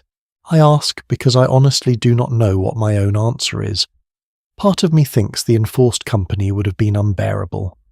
Part of me, the part that lives in a world of very effective solitude, and sometimes misses the accidental intimacy of shared spaces, thinks Catherine Thorne's 11 years might have had something to them that we have lost in our beautifully private, very quiet apartments. There were, of course, those among the lodgers who did not behave civilly, who brought to the table not patience and tact, but the specific social energies of people who had not been told in enough time and in clear enough terms that certain things were simply not done in a boarding house. The unwritten rules. Every house had them. Some of them were sensible. Some of them were inexplicable. All of them were absolute, and the consequences of breaking them. The social machinery that activated when someone crossed a line in the invisible code that governed boarding house life. Those are well worth examining in their own right, because nothing reveals a community's values quite so clearly as what happens when someone violates them. Every community has rules. Families have rules. Offices have rules. Entire nations have rules inscribed in documents and enforced by institutions and discussed at length in the kind of meetings where someone has brought sandwiches and nobody's happy about the sandwiches. But the most powerful rules, the ones that really shape how people behave, the ones with real teeth, are the ones that nobody wrote down. The Victorian boarding house had an enormous number of those, and breaking them was not technically illegal. Nobody would arrest you. Nobody would fine you. But in a boarding house, the social consequences of a serious rule violation could be swift, humiliating, and final. You would be out on the street with your bag by Friday, and the landlady would look entirely calm about it. Let me start with the rule that underpinned everything else. The rule of appearances. In the Victorian boarding house, and this applied with equal force to the respectable houses of London's Bloomsbury, as to the fashionable boarding avenues of Boston, what you appeared to be was socially what you were, not what you actually were, what you appeared to be. A Victorian Guide to London Lodgings published in the 1860s described the boarding houses available to the respectable classes as running from those devoted to entertainment of minor city clerks, rigorously engaged during the day, to those in which nobody under the rank of a baronet was received, and even then not without a reference as to respectability on the part of a peer. That phrase, a reference as to respectability on the part of a peer, is doing enormous work there. It means before you enter this house, someone above you in the social hierarchy must vouch for the fact that you can be trusted to maintain appearances. And once you were in the house, you maintained them, every day, without exception. This meant appearing at table properly dressed. Not formally, this was not a grand hotel, but correctly. Coat and collar for the men. Respectable dress appropriately fastened for the women, coming downstairs in a state of undress, even partially, even just to retrieve something quickly from the hall table, was the kind of thing that got mentioned. Not loudly, not confrontationally, just mentioned in the tone of voice that conveyed a considerable volume of social information in a very small number of words. The Cassell's Household Guide, the great domestic Bible of the 1880s, was explicit on one related point that I find genuinely fascinating. It stated that the latchkey, the key that allowed a lodger to enter the house at whatever hour they returned in the evening, was to be granted only to lodgers who had provided respectable references, not given automatically, earned, and in some houses the latchkey was the single most important marker of a lodger's social standing within the house. The lodger with a latchkey had been judged trustworthy. The lodger who still had to ring the bell at whatever hour they returned was being, every time they rang, reminded of their provisional status. The second rule was about time. Victorian boarding houses ran on time the way a railway ran on time, with the understanding that the whole system worked only if every individual component held to the schedule. Meals at specific hours, not approximate hours, the hour. The Cassell's Guide was unambiguous on this point too. Lodgers should, it said, be models of regularity. The lodger who arrived at the table after it had been served was not merely inconveniencing the cook. They were disrupting the entire social order of the meal. They were making everyone else wait or begin without them, either of which was socially awkward in its own particular way. In houses where the landlady presided with real authority, arriving consistently late for meals was an offence that escalated over weeks, from quietly noted to openly discussed to the subject of a private conversation in which the landlady explained with great courtesy and absolute finality that a house ran on certain principles which she trusted would prove mutually satisfactory, which was the Victorian way of saying be on time or find somewhere else. The rhythm of the house was its identity. Early morning the water brought upstairs, breakfast at 8. The house emptied by 9 as the working lodgers departed. Dinner in the early evening, the house quiet by 10. Disrupting this rhythm, coming home noisily at midnight, sending the kitchen into disarray by requesting food at irregular hours, waking the house with sounds that belonged to much later, was not just inconvenient. It was a statement. It said, I do not consider your rhythm as binding on me. And in a house where shared space was the only space everyone had, that statement was serious. The third rule is the one that caused by far the most actual drama. The rule about visitors. Who you brought to the house and when and for how long, this was a subject of extraordinary sensitivity in the Victorian boarding house, and the rules around it were both explicit and entirely unspoken, which is exactly as contradictory as it sounds. The explicit rule was simple enough. Visitors were to be received in the parlour or the sitting room, never in a lodger's private rooms except under circumstances that had been specifically arranged with the landlady, and that everyone understood were exceptional and temporary. This rule existed in theory to protect the privacy of other lodgers and the reputation of the house. In practice, it existed because the landlady needed to know who was coming into her house. A male visitor for a female lodger was a matter requiring careful management, not impossible, not forbidden necessarily, but managed. He was to be received in a shared room in the presence of the household, and he was to depart at a reasonable hour. An unannounced male visitor appearing at a woman's door after dark was the kind of thing that, if the landlady had any opinion about her house's reputation at all, resulted in a conversation the following morning that nobody was going to enjoy. And yet, this is the part of the rule that I find genuinely interesting to think about, because the Victorian boarding house was, as the historian Sharon Marcus noted, a space that violated the domestic ideal, one that brought the unpredictability of the city streets inside the walls of something that called itself a home. It was not, despite all the rules, a sealed environment. People came and went, visitors arrived. Some of them stayed longer than they should have. Some of them arrived repeatedly on days when no one was supposed to notice, by routes that involved the back stairs and the kitchen door, and a level of determination that suggested considerable feeling. The boarding house, for all its insistence on respectability, was also a place where certain freedoms existed, precisely because the rules were maintained with such visible rigour. The Victorians understood this perfectly.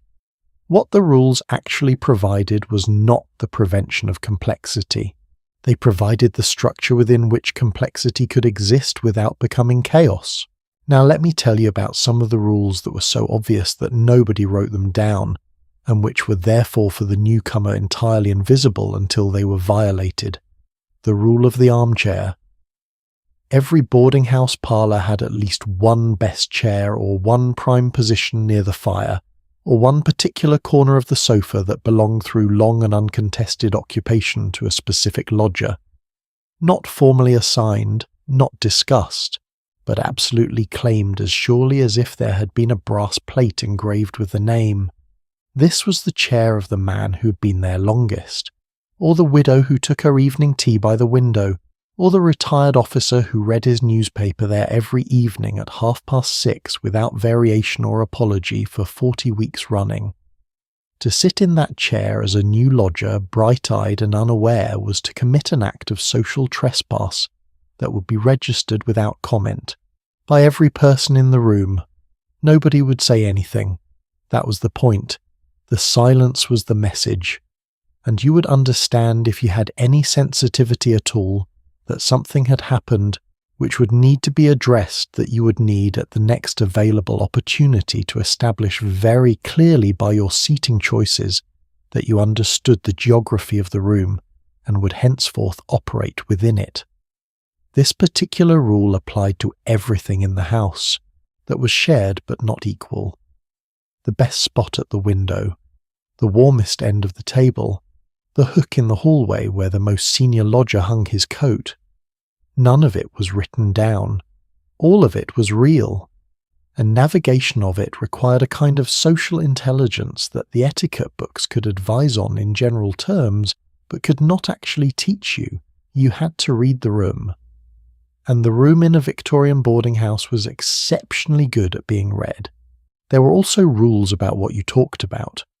We have already visited the dining table where certain subjects, religion, politics, and anything that could be described as a matter of strong personal feeling were maintained at a careful arm's length.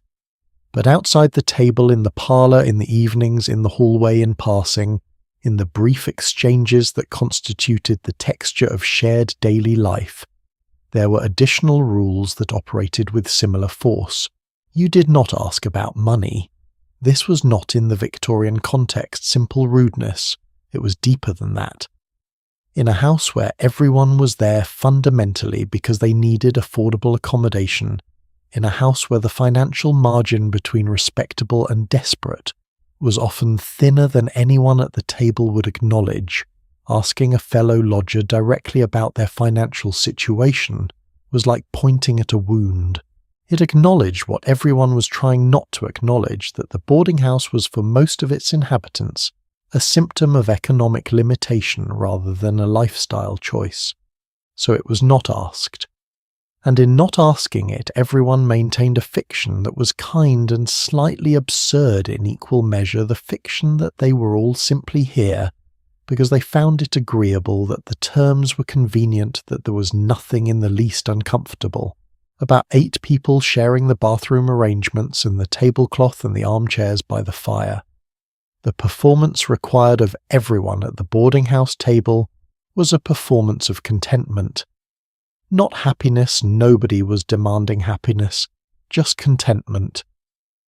The quiet, composed appearance of someone for whom this arrangement was perfectly satisfactory, thank you very much, and who had no particular feelings about it either way.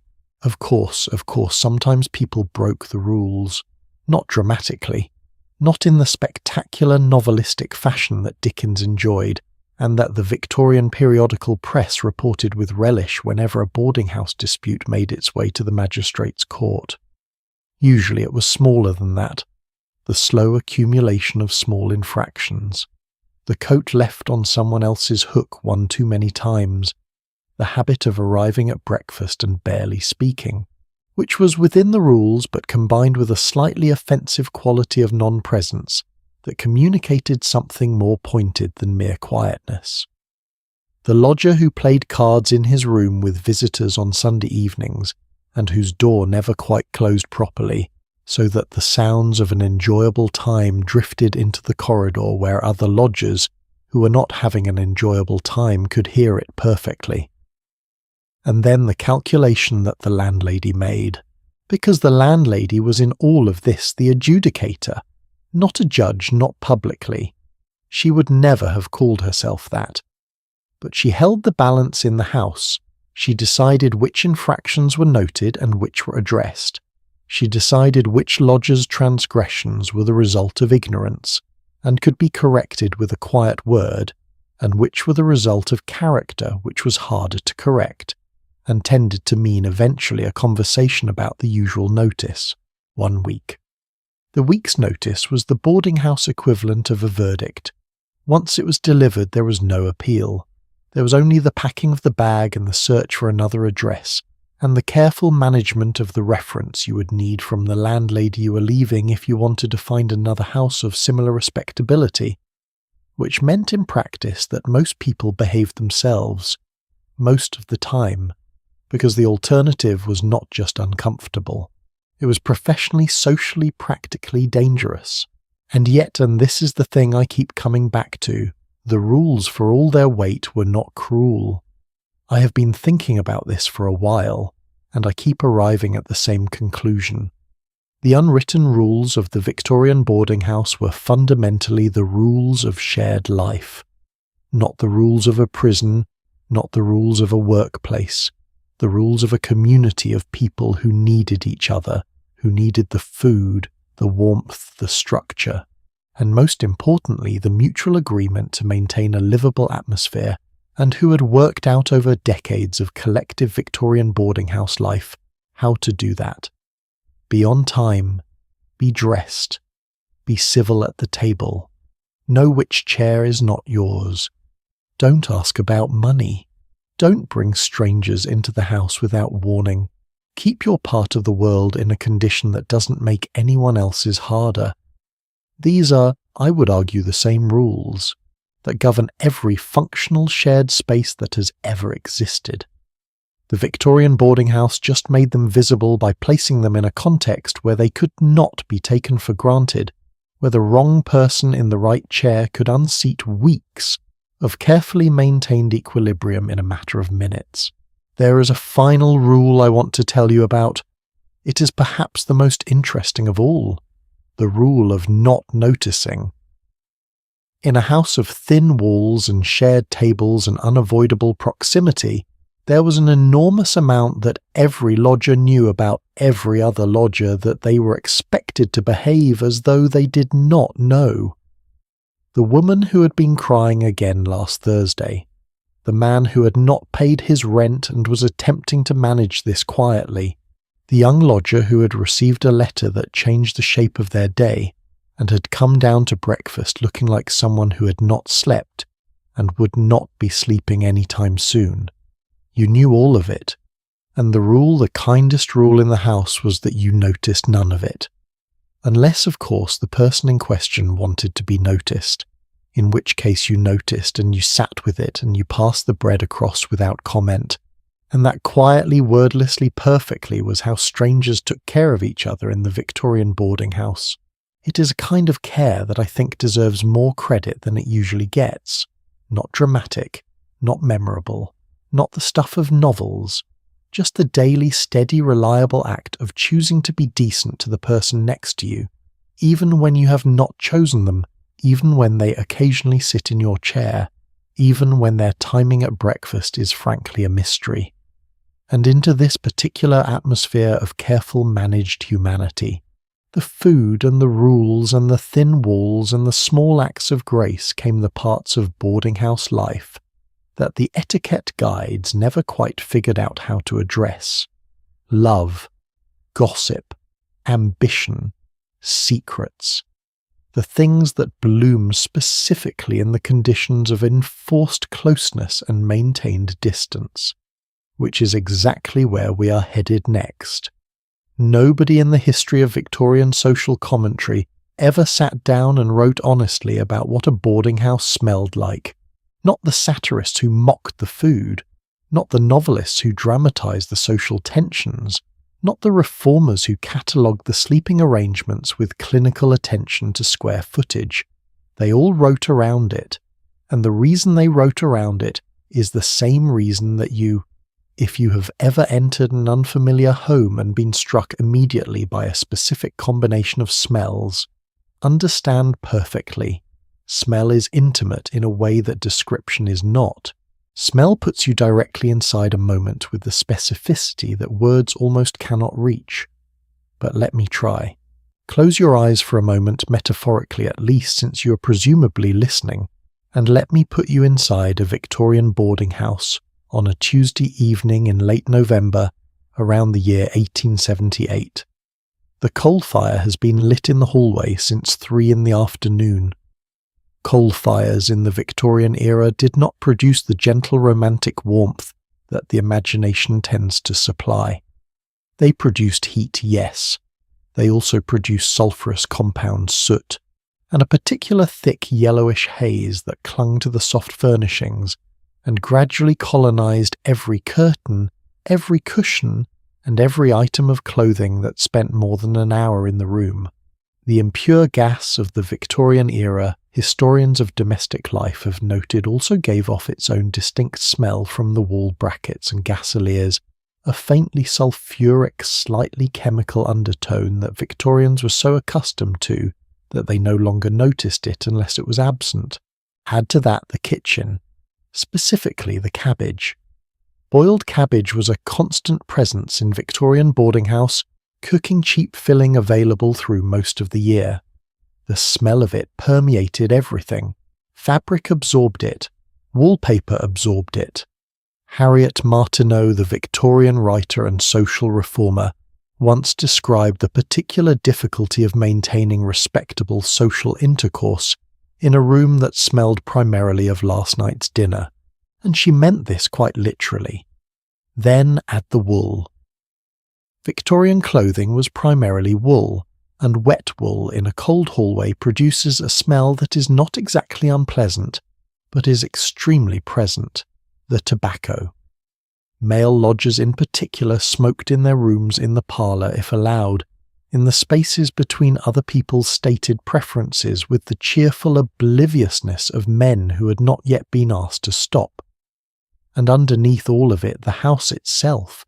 The older the house, the richer the accumulated smell coal dust embedded in the wood of the floors, decades of cooking and soap and candle wax and human life layered into the walls as surely as the paint. This was what you walked into every day. This was what home smelled like.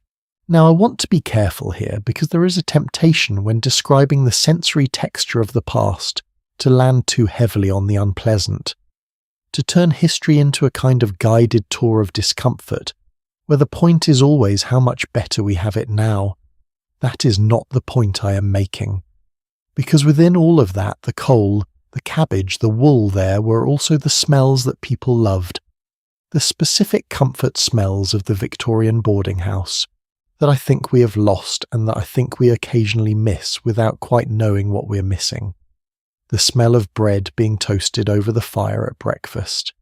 Coal fires, when they were burning cleanly, have a particular warmth smell that is genuinely comforting in a way that modern central heating simply is not. Tea properly made in a pot that has been used 1,000 times and absorbed the tannins into the clay itself, and in December, always in December, something that the cook had done to the sweat pudding that was entirely mysterious, and resulted in a smell that came from the kitchen on Sunday afternoon like a reward. Smell is memory. And for the Victorian lodger far from home, certain smells in that house became over time the smell of the only home they had. Let us talk about what they actually ate. Not the theoretical boarding house menu I described earlier, the Sunday joint and the Tuesday stew, and the Thursday fish that followed their predictable rotation like the seasons. I want to talk about what the food tasted like, because this is where the Victorian boarding house diverges most sharply from what we imagine when we imagine Victorian cooking. Mrs. Beeton, the great authority on Victorian domestic management, whose book of household management was the Bible of the respectable Victorian kitchen, advocated a cooking philosophy that modern food historians describe with a kind of respectful bewilderment. She recommended boiling almost everything: vegetables boiled until soft, meat boiled until the texture and the colour had departed entirely, and what remained was something that could be described generously as thoroughly cooked. The boarding house cook working with limited budget and limited time took this philosophy and applied it with considerable efficiency. The result, and I say this with genuine sympathy for everyone involved, was food that was safe-filling and almost entirely without character. A medical commentator writing in the 1870s described the condition of certain boarding house meals in terms that were more forensic than culinary. He noted the particular greyness of the mutton, the opacity of the soup, the bread that was entirely adequate on Monday and progressing by Wednesday toward a kind of philosophical position on firmness that challenged simple description. And yet, and I find this genuinely interesting, the Victorian working diet, when examined by nutritional historians, was in certain respects more nutrient-rich than we might assume. Between 1877 and 1889, the cost of the average national food basket fell by approximately 30%, as refrigerated transport and cheaper imports transformed what was available. The diet was monotonous, yes. It was often bland beyond the point of culinary sympathy. But it was based on real ingredients. Bread, when it was good, was genuinely good. Root vegetables, cheap and plentiful, provided more nutrition than they were typically given credit for. The onion, which at half a penny for 12 was one of the cheapest foods anyone could buy anywhere in Victorian England or America, was roasted, fried, stewed, and incorporated into soups and gravies with such thoroughness that it formed essentially the base note of the entire boarding house culinary experience. Now I want to tell you about something that has stayed with me from all the reading I have done on Victorian boarding house food. There was a specific phenomenon that the literature returns to again and again, with a mix of mild horror and reluctant affection. The Sunday pudding. Every respectable boarding house served a pudding on Sunday. It was the one guaranteed extravagance of the week, the thing that elevated Sunday dinner from mere sustenance to something that approached, however humbly, the category of occasion.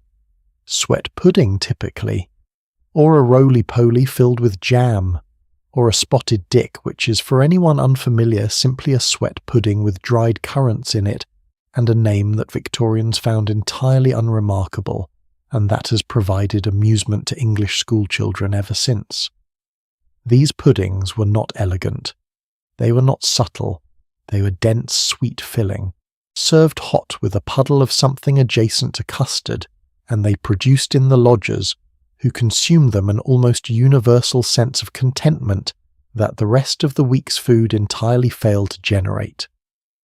Which tells you something about the power of expectation and about the specific pleasure of something that arrives reliably on schedule once a week without fail. There is another thing about the food that I want to address because I think it reveals something important about the psychology of boarding house life. People cheated, not in a criminal sense, in the perfectly understandable, very human sense of maintaining private food supplies in their rooms that supplemented the official meals in ways the landlady was not meant to know about. A Victorian Guide to London Lodgings from the 1860s describes with the weary tone of someone who has seen everything the phenomenon of the private store, the personal collection of tea, sugar, butter, biscuits, and occasional items of a more fortifying nature that the long-term lodger kept in their room against the possibility of official meals proving insufficient. This was technically against the spirit of the boarding arrangement. It was also absolutely universal. The landlady, who knew perfectly well it was happening, and who operated a duplicate key to the closet where such things were stored, as at least one Victorian account notes, with what I can only describe as a magnificent understatement, chose as a rule not to address it directly. because the alternative was a confrontation, and a confrontation in a boarding house was the beginning of the end of something that was working. So the private biscuit tin stayed in the drawer. The personal jar of marmalade remained on the shelf. The small bottle of port that appeared on cold evenings, nobody asked about the port. Everyone noted the port. Nobody asked. This is, I think, one of my favourite things about boarding house life. This mutual, practical, entirely unacknowledged generosity of not asking about the port. So let me ask you something, because this is something I genuinely spend time thinking about when I work through this material. Have you ever noticed how food and smell are the things that stay longest? Not the conversations, not the events, the specific smell of a particular house. The taste of something someone made for you once that you have never quite been able to replicate. The Victorians who could not preserve most other aspects of their experience. No photographs for most of them. No recordings were left in the end with exactly these things. The smell of the coal fire on a November morning, the taste of the Sunday pudding, the sound the kettle made at a specific hour. These were the coordinates of home, and for the lodger who had been in that house for 2 years, who had seen 6 other lodgers come and go, who knew the coal schedule and the menu rotation, and which step on the staircase creaked. These specific sensory details were what the place actually was. Not the room, not the furniture. The accumulated experience of living there absorbed into the body the way coal smoke absorbed into the curtains invisibly, slowly, completely. Which brings me to the last thing in this part of our story, the thing they tried to hide. Not the private biscuit tin. That was practical. Not the port. That was just sensible. I mean the smell of desperation. This is the part that the sensory history of the Victorian boarding house does not usually address directly. But I think it needs to be addressed. Because in a house of thin walls and shared corridors, certain things become apparent that no amount of social performance at the dining table can conceal. The lodger who was washing the same shirt every single night, hanging it over the chair to dry by morning because it was his only presentable one. The woman who'd been making the same dress last 3 seasons by turning the collar, adjusting the hem, adding a new ribbon, each alteration representing weeks of careful work and an intimate knowledge of the frontier between respectable and not. The man who ate every meal with the concentrated focus of someone for whom each plate was not assumed. These were not things that were discussed. They were not things that were acknowledged in the polite social world of the boarding house dining room. But they were known. They are known in the way that things are always known when people live in close proximity to each other, with very few places to hide. And the kindness of not speaking of them. The collective quiet daily act of seeing something difficult and choosing to let it pass without remark was, I think, one of the most sophisticated social skills that the Victorian boarding house produced. Not the elaborate etiquette of the drawing room, not the perfect management of the seating plan, just the ability to look at someone who was struggling and offer them the dignity of not being looked at. There is a thread that runs through everything that the Victorian boarding house was through the food and the smells and the rules and the characters, and it is this people were trying. They were trying in conditions that were often uncomfortable and sometimes genuinely difficult to maintain a version of themselves that they could respect in the morning. And the boarding house, for all its limitations, for all the thin walls and the predictable mutton and the duplicated keys, gave them the structure within which that trying was possible. We are not perhaps so far from that ourselves, but the boarding house was not only a place of quiet endurance. There were things that happened inside it, things that the rules were supposed to prevent, things that the thin walls ensured could not be secret, things that the proximity of 8 carefully maintained strangers made paradoxically more likely that we've not yet talked about at all. Because we have been until now quite well behaved in our tour of this house. And the house, as anyone who has spent a month in close quarters with strangers knows, does not always stay well behaved. The Victorian boarding house parlour was one of the most carefully studied rooms in all of 19th century social fiction.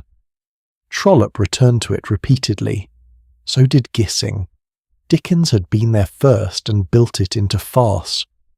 The reason all these writers kept coming back to the same room, the shared sitting room, the common parlour, was not that the room itself was interesting. It was that the room did something nothing else in Victorian urban life quite did. It put people from different classes, different histories, different ambitions on the same furniture. Not the street where you pass strangers at speed. Not the office where hierarchy was fixed and formal. The parlour where you had to sit for an hour every evening with whoever was already there when you arrived, and into that arrangement. With its absolute impossibility of comfortable indifference, love walked with a frequency that appalled the moralists and delighted everyone who had ever been lonely and found that the person across the room was not, after all, a stranger. Let me begin with the true story. The writer and critic Anthony Trollope, author of 47 novels, a man who produced work at such volume that his contemporaries assumed either he did not sleep, or he employed a team of literary elves, published in the 1860s a short story called The Courtship of Susan Bell. It is based, as many of Trollope's sharper observations were, on a version of something he had seen or been told. Mrs. Bell is a respectable widow in Saratoga Springs, New York. She takes in lodgers in the summer months not from inclination, but from the arithmetic of widowhood and a modest income. Her lodgers are usually elderly ladies. One winter, a young engineer arrives on her doorstep looking for rooms while working on repairs to the local railway. He comes recommended. Mrs. Bell takes him in with trepidation. Very quickly he develops a decided interest in her younger daughter Susan, and the story that follows, which is not particularly dramatic by the standards of Victorian fiction, which prided itself on drama, is simply this: two people who live in the same house, at the same table, in the same parlour every evening, discover each other. Trollope understood that this required no plot, no coincidence, no dramatic contrivance, just proximity and time and the accumulated weight of someone being present every morning when you came downstairs. The boarding house was, according to historians of the Victorian era, one of the primary venues in which marriages were made among the working and lower middle classes throughout the second half of the 19th century. Not the only venue, not even perhaps the most common, but a significant one, and one that produced a specific kind of relationship that was different from marriages made through family introduction, through church acquaintance, or through the more formal courtship procedures of the respectable middle classes. Because the boarding house did not allow for the management of first impressions. You did not meet someone at the boarding house table in your finest clothes with your best conversation at your most composed. You met them at breakfast, possibly slightly late, definitely before you had properly collected yourself, and assembled the social personality you wore for public occasions. You were seen, and here is the terrifying and somehow wonderful part, as you actually were. The clerk with the mended boot, the young woman whose hair came undone when the wind caught it in the doorway on Tuesday afternoon, the person who was cheerful at dinner but clearly struggling by Thursday. You could not maintain the performance indefinitely in a house where the same people saw you every day, and something about that exposure, that inability to sustain the fiction of your best self, was paradoxically exactly the condition in which genuine attachment grew. Because you could trust what you felt. It was not about the performance, it was about the person behind it. This is not, of course, the story the Victorians told about themselves. The Victorians told a story in which romantic feeling was managed, supervised, chaperoned, and expressed only through the approved channels, calling cards and morning visits, and the careful orchestration of encounters that appeared accidental, but were anything but. Courtship in the official Victorian version required chaperone and propriety, and the slow formal progression from acquaintance to understanding to engagement. In the boarding house, none of this was structurally possible, There were no chaperones. There was no managed progression. There was just Tuesday breakfast and Wednesday dinner, and the Sunday evening parlour where everyone sat together and someone occasionally read aloud, and the fire made everyone warmer than they ought to be, and the social rules that governed public meetings loosened almost imperceptibly under the pressure of familiarity. The drawing room, as scholars of the Victorian boarding house have noted, was one of the only spaces in the era where women could meet men on something approaching equal social footing, where a conversation in the presence of others could advance without requiring the formal architecture of introduction. And what happened in those parlours, the exchanges that began as polite conversation and became something that both parties recognised with a small interior shock, as more than that happened thousands of times in boarding houses across England and America throughout the Victorian period. With all the awkwardness and tenderness and potential for disaster that such things have always carried, not all of it ended in marriage naturally. The gossip economy of a boarding house was by any measure one of the most efficient in Victorian urban life.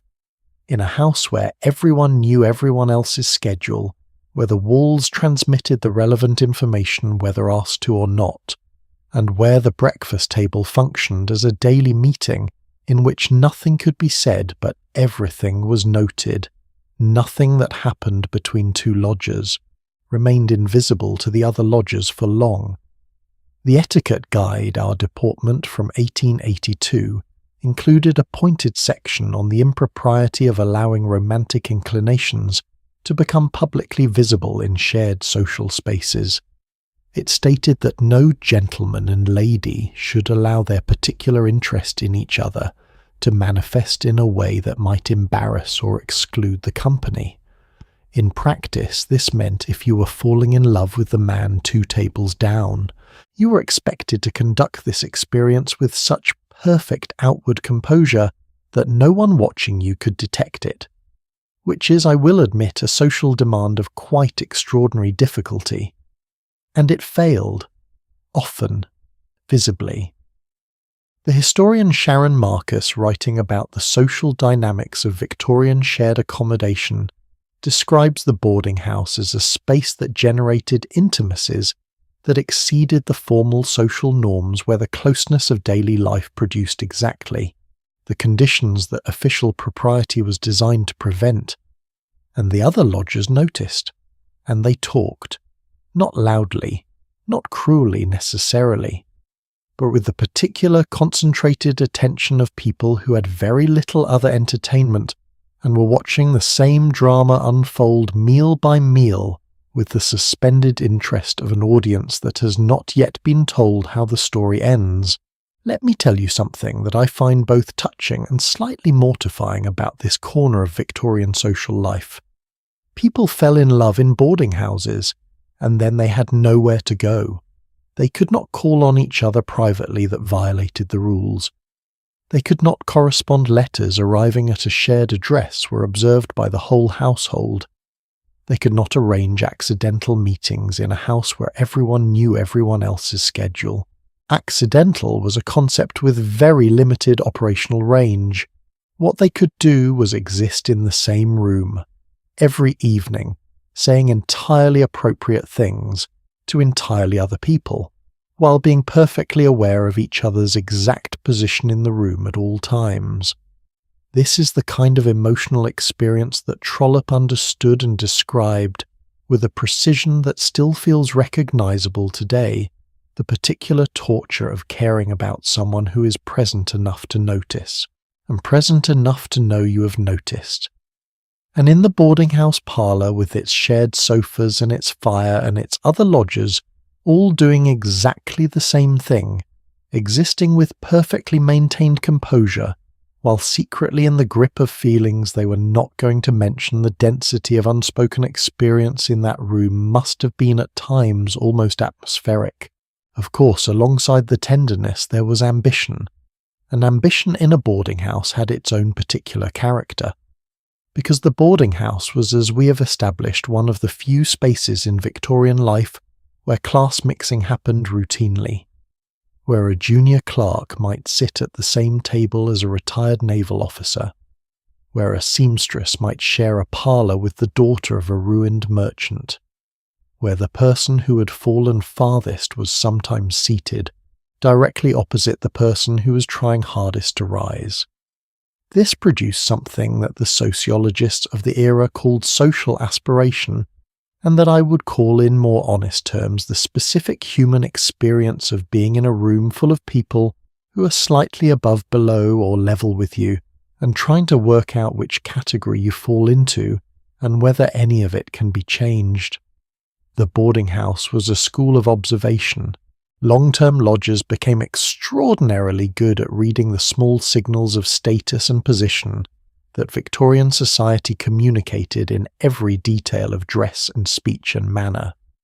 The cut of a coat, the quality of a reference to some author or event that indicated the level of education behind it, the particular way of carrying oneself that marked the difference between someone who had grown up with money and someone who had grown up aspiring to it. The clerk who sat across the table from the man who had a position at the firm he wanted to join, that clerk watched everything.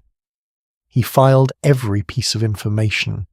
He calibrated his own behaviour against the model in front of him. He learned over months of daily observation exactly how to present himself to the people who could open doors for him. In this sense, the Victorian boarding house was a finishing school for the upwardly mobile, not the formal kind, but the kind that worked by proximity and attention, and the careful daily study of what success looked like from the chair directly opposite. And then there were the secrets. Every boarding house had them. Not the kind of secrets that ended in scandal. Those are the ones the newspapers reported and the etiquette manuals warned against, and the novelists exploited for everything they were worth. I mean the ordinary secrets. The kind that anyone in any enclosed community carries around for weeks or months before they either disperse naturally or become undeniably apparent. The lodger who had lost his position but not yet told anyone, who came and went at the usual hours with the usual briefcase while quietly searching for something to replace the thing he had lost.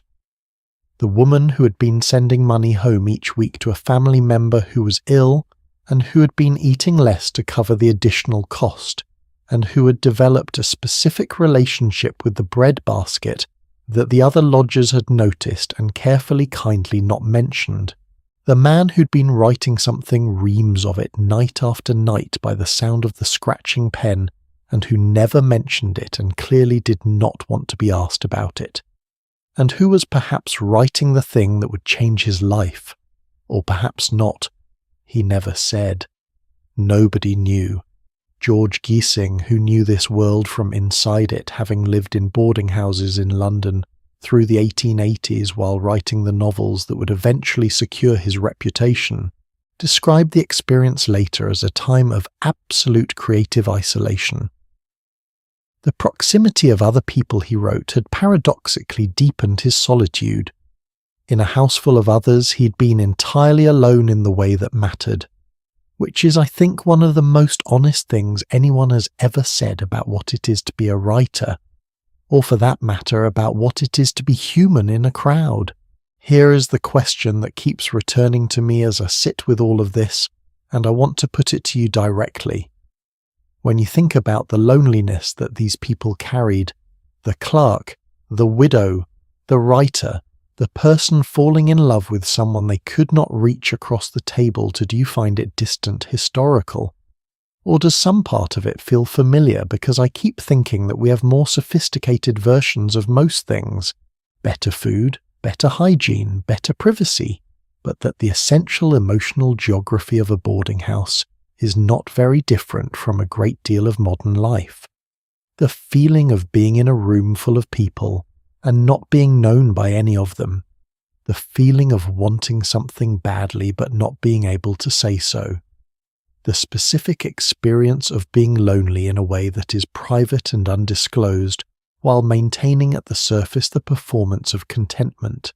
The Victorian boarding house lodger navigated all of this with the resources available to them, The careful observance of rules, the small acts of kindness that never needed to be named, the patience of a person who understood that the city did not owe them anything, but that the house, despite everything, was keeping them alive.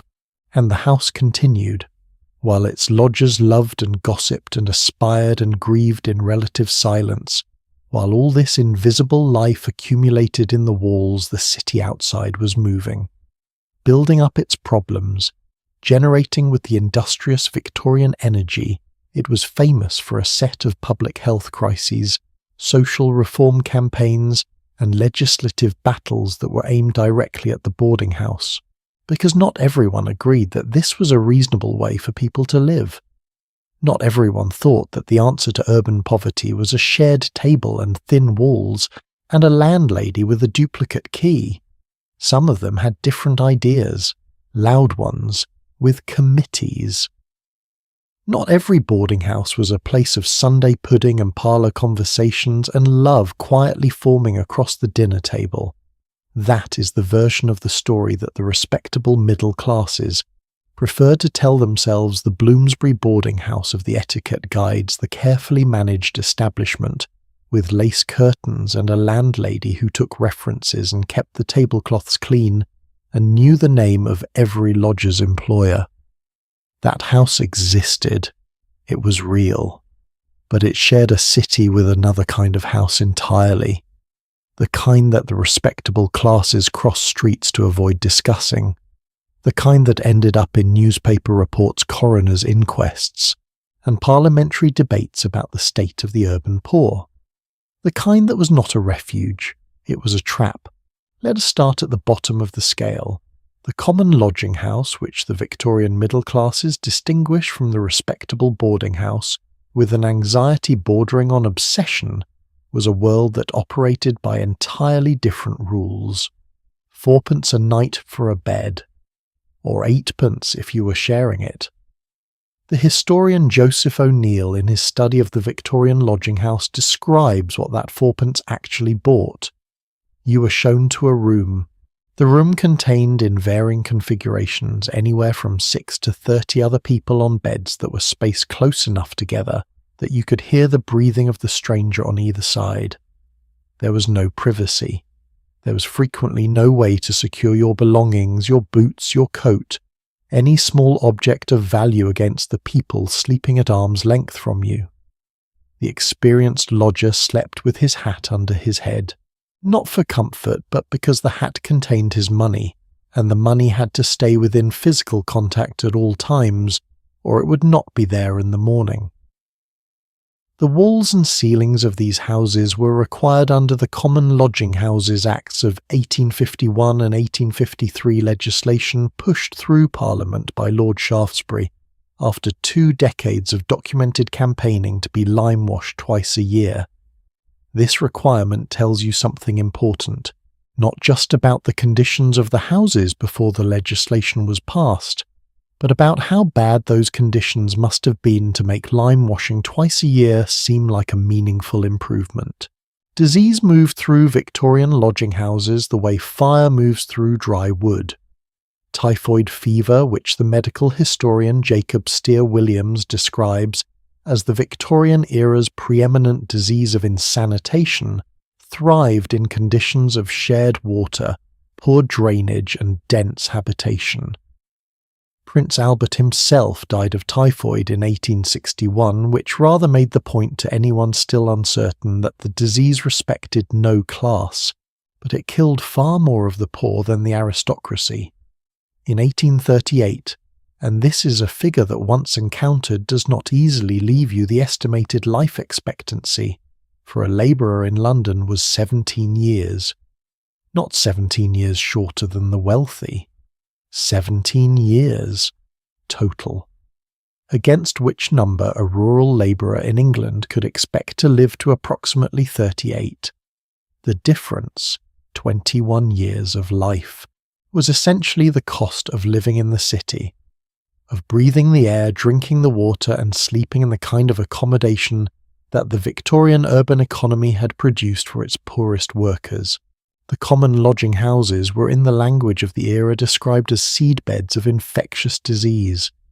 They were also described sometimes in the same sentence as training schools for criminals. This is a phrase worth pausing on. Because the Victorian reformers and journalists who descended into the common lodging houses to document their conditions for an appalled middle-class readership, Henry Mayhew, whose multi-volume London Labour and the London Poor remains one of the great works of Victorian social journalism, found something considerably more complicated than the simple moral catastrophe their editors expected. Yes, there were criminals in the common lodging houses. There were thieves and swindlers and people who made a living in ways that the law did not sanction. But there were also in the same rooms, on the same beds, breathing the same air people who were simply cold, who had nowhere else to go, who had come down through illness or bad luck, or the specific cruelty of an economic system that had no safety net worth the name to fourpence a night, and the hope that tomorrow would be different.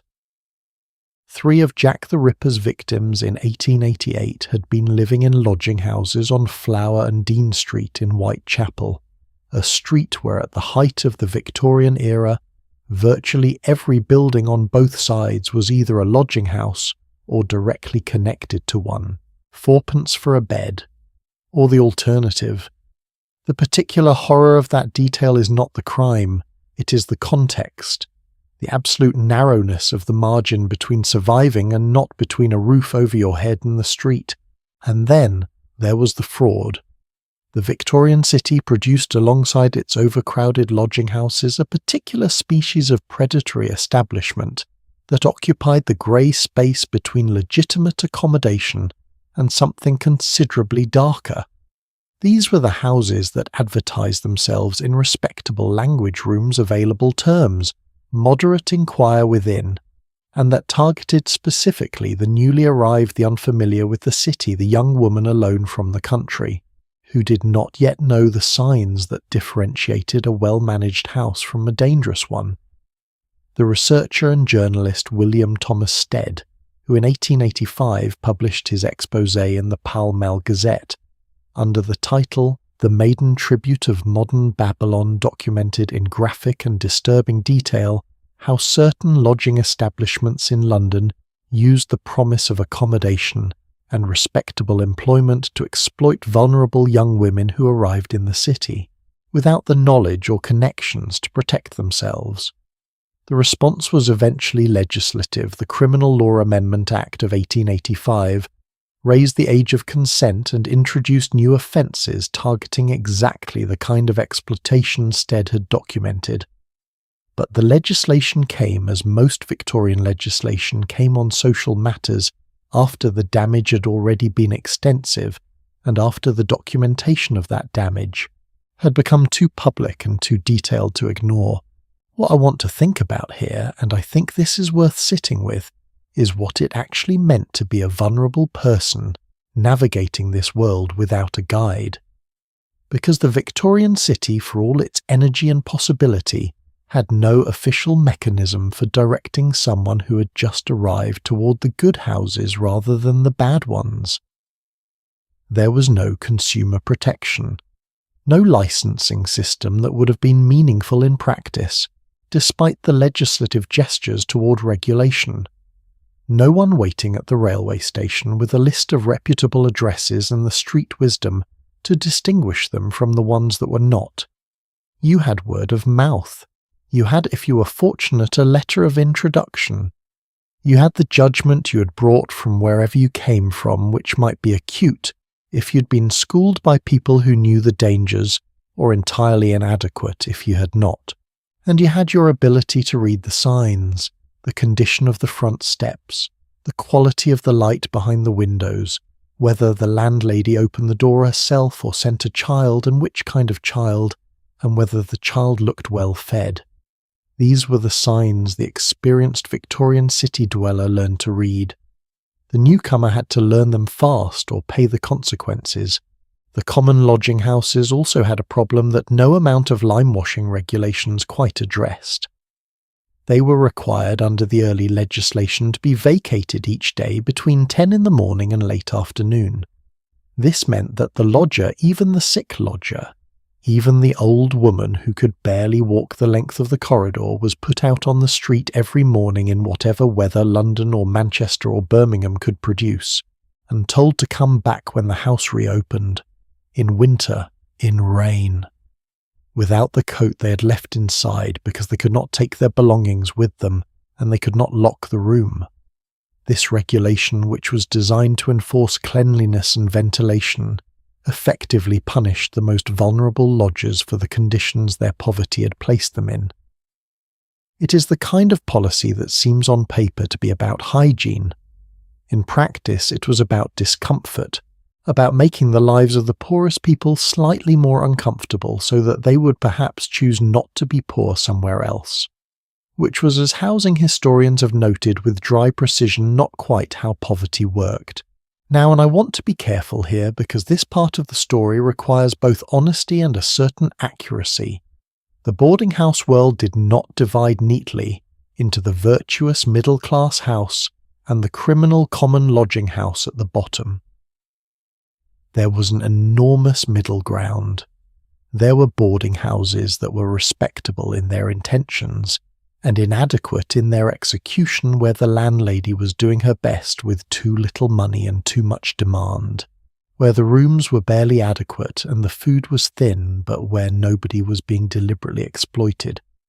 There were lodgers who abused the system from inside it, who ran up debts they had no intention of paying, who damaged rooms, who brought trouble into houses that had been orderly before they arrived. And there were houses that were perfectly respectable on the surface and deeply uncomfortable underneath, where the landlady's authority curdled into something punitive, where the rules became a mechanism for control rather than for shared civility, where the week's notice was used not as a last resort but as a first response to any sign of inconvenience. The Victorian boarding house was not inherently benign. It was a space, and like all spaces, its character depended entirely on the people who ran it and the people who inhabited it. What was different about the worst of them, the common doss house, the fraudulent establishment, the house that exploited the newly arrived, was not that they were unusual. They were appallingly common. And they produced steadily over the decades of the Victorian era a public pressure for something better, not just better regulations which were passed and largely ignored, but a different way of thinking about what the city owed to the people living in it. There is a detail from the Common Lodging Houses Act of 1853 that I want to leave you with because I think it says everything about the distance between the problem and the response. The Act required that the walls of registered lodging houses be limewashed twice a year. It required that there be adequate ventilation. It required that the sexes be segregated. It required that the keeper notify the authorities of infectious disease. What it did not require was that there be enough food, or that the beds be warm enough in winter, or that a sick person have somewhere to rest during the day, or that a woman arriving alone in a city for the first time have any protection beyond the precarious judgment of a landlady she had never met before. The Act addressed the infrastructure. It did not address the human being inside it, which was in a sense the defining failure of Victorian social reform, a pattern that repeated itself in housing legislation, in factory acts, in workhouse regulations, in all the elaborate machinery the era built to manage the consequences of its own economic arrangements. It kept measuring the walls. It rarely measured the suffering inside them. And yet even in the worst of the common lodging houses, even in the doss house where you slept with your hat under your head and your money inside it, Joseph O'Neill found something he had not entirely expected. He found camaraderie. The lodgers who were regulars at the same house, who had been coming back to the same kitchen, the same fire, the same benches for months or years, they had built within the limits of their circumstances something recognizable. Not a community in any organized sense, not a network, not a system of mutual aid, not an institution, just the specific warmth that builds up between people who have no one else and know it, and have decided without quite articulating it that this particular group of people who also have no one else is provisionally enough. There is a kind of fellowship in shared extremity that the comfortable never quite understand. It is not chosen. It is not maintained by any particular virtue. It exists because the alternative is complete isolation. And most people, almost all people will reach toward each other in the dark before they will accept the alternative. The reformers who wanted to fix the boarding house arrived with blueprints and bills and committees and good intentions. What they were trying to fix was complicated, and how they went about it sometimes brilliantly, sometimes disastrously, sometimes both at once is exactly where we are going next. George Peabody arrived in London in 1837 as a wealthy American banker from Massachusetts who had built a fortune in the transatlantic bond trade and had no particular obligation to spend any of it on the English poor. He was 64 years old. He was not a revolutionary. He was not even in any ideological sense a reformer. He was a man of the 19th century who believed as that century believed that the moral condition of a society was legible in its physical conditions, that you could read the character of a people in their streets, their buildings, and the quality of the accommodation available to the poorest of them. What he saw when he looked at London's East End seems to have convinced him fairly quickly that this was not a favourable reading. In 1862, at the apex of his wealth and influence, Peabody donated £150,000 to the creation of what would become the Peabody Trust, a fund dedicated to improving the dwellings of the London poor. 150,000 Victorian pounds. To put that in any kind of perspective, the average skilled worker in London in 1862 earned somewhere between £1 and £2 per week. A week's earnings times 150,000. It was an extraordinary sum. And it did build things. The Peabody Buildings, plain-faced, sturdy utilitarian, rose up in Islington and Spitalfields and Bermondsey and housed thousands of working-class Londoners in conditions that were by the standards of the era considerably better than what they had before. But here is the thing about the Peabody Buildings that the housing historians mention and then tend to move past quickly. To get a Peabody flat, you needed a character reference from your employer, which excluded at a stroke everyone in casual or irregular work, everyone between jobs, everyone whose employment was seasonal or precarious or conducted in the grey economy of street trading and domestic service, and the 100 varieties of Victorian survival that fell outside the scope of a regular employer.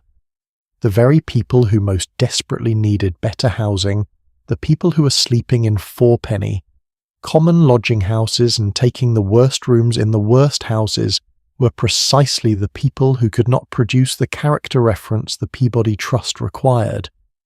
The American philanthropist Charles Booth, who between 1886 and 1897 produced the monumental Survey of London Life and Labour, arguably the most comprehensive document of Victorian poverty ever assembled, put the problem with the precision of a man who had spent a decade counting it. The housing question was not only a question of quantity, it was a question of access, and access was governed by exactly the same social mechanisms that governed everything else in Victorian life: character reference and the appearance of respectability, which meant that reform, for all its philanthropic energy and legislative ambition, was largely improving the conditions of the people who were already slightly above the absolute bottom. The absolute bottom remained exactly where it was. There was, however, a woman who tried a different approach. Her name was Octavia Hill, and she is, in my view, one of the most interesting figures in the entire history of Victorian social reform, not because she succeeded in fixing the housing problem, which she did not, but because she identified something about it that almost everyone else had missed. Hill began in 1864, when she was 26 years old, persuading the writer and critic John Ruskin, whose father had recently died and left him a considerable sum to invest in her idea for managing slum properties in Marylebone. The idea was this: she would buy a small number of deteriorating properties, she would renovate them to decent habitation, she would charge rents that were fair but consistent, and she would personally, or through her system of female housing managers, visit every tenant every week. Not to inspect, not primarily to collect the rent, to know them. To know when the family's main earner had lost work this week and could not make rent and why. To know when a child was ill or a repair was needed. To know whether the problem was structural or situational, whether what this family needed was a reduction in rent this month, or help finding steadier employment, or simply someone to talk to who was not their landlord. By 1874, Octavia Hill had 15 housing schemes managing approximately 3,000 tenants. This scheme generated a return for Ruskin. The properties were maintained. The tenants stayed. It was not, she always insisted, charity. It was management. Human management applied to the specific situation of people living in difficult circumstances who were not inherently incapable of managing their own lives. They were simply managing them in conditions that made management almost impossible. The Victorians had a phrase for what she was doing. They called it self-help. It was the philosophical framework articulated most famously by Samuel Smiles in his 1859 book of the same name that dominated the era's thinking about poverty and its remedies. Self-help was a genuine bestseller. It sold 250,000 copies by the end of the century. Its central argument was simple: poverty was not an inevitable condition. It was a circumstance, and circumstances could be changed by application, by discipline, by the cultivation of habits that the successful had demonstrated were universally available to anyone with the will to adopt them, which was, as many people have pointed out, both partly true and wildly unfair at the same time. It was partly true in that individual effort and self-discipline did make a measurable difference to individual outcomes in Victorian life. The evidence was everywhere. The city was full of people who had started with nothing and built through work and careful management something more. It was wildly unfair in that it took the successes as evidence of the possibility of individual advancement and ignored the structural conditions that determined how many people working equally hard with equal discipline still ended up in fourpenny lodging houses because the structural conditions of the Victorian economy left nowhere else for them to go.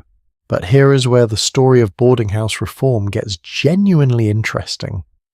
Because the reformers were not only philanthropists and legislators, they were also investigative journalists. And in the Victorian era, investigative journalism, when it was good, was very, very good indeed. Henry Mayhew, whose London Labour and the London Poor was published in volumes through the 1850s and 60s, had spent years going into the common lodging houses himself, not to document them from the outside. Inside, talking to the people who lived there, asking them in the direct specific terms of someone who was genuinely curious about the answer, what their life actually looked like. What he published was not what his comfortable readership expected. He found in the common lodging houses of London's East End people, whose range and particularity was entirely inconsistent with the simple narrative of criminal degradation that the era preferred. He found street performers and unemployed artisans. He found former soldiers and discharged servants. He found people who had within the last year or two been living lives that were substantially more comfortable and had arrived at the common lodging house via a path of misfortune that could in many cases have happened to almost anyone. The difference between a person in a common lodging house and a person in a Bloomsbury boarding house was not, Mayhew concluded, primarily a difference of character. It was primarily a difference of luck, and the difference of luck was sustained and made permanent by a system that had no mechanism for reversing it. Now I want to tell you about a specific moment of reform that I think illustrates the whole problem with extraordinary precision. In 1851, the same year as the Great Exhibition, London's celebration of its own industrial triumph, Parliament passed the Common Lodging Houses Act. It was on paper significant legislation. It empowered local authorities to frame regulations for common lodging houses, to set limits on how many people could sleep in each room, to inspect the premises, to require that keepers report outbreaks of infectious disease. In practice, the Act suffered from a problem that housing historians have described as definitional incompleteness. It could not precisely define what a common lodging house was. Registration was not of premises but of the names of keepers, which meant that a keeper who acquired a bad record could simply move to a different address and start again with no obligation to declare the previous history. The inspectors who were supposed to enforce the Act were overwhelmed, underpaid, and operating in a legal environment that gave them authority without enforcement mechanism. And the requirement that lodging houses be vacated during the day, which we've already visited in our journey through the darker side of these places, resulted in the spectacle of the city's poorest residents being turned out onto the streets every morning regardless of weather or health. The Act was not useless. Where it was applied diligently, it made genuine improvements, but it was nowhere near adequate to the scale of the problem. And the problem was not standing still.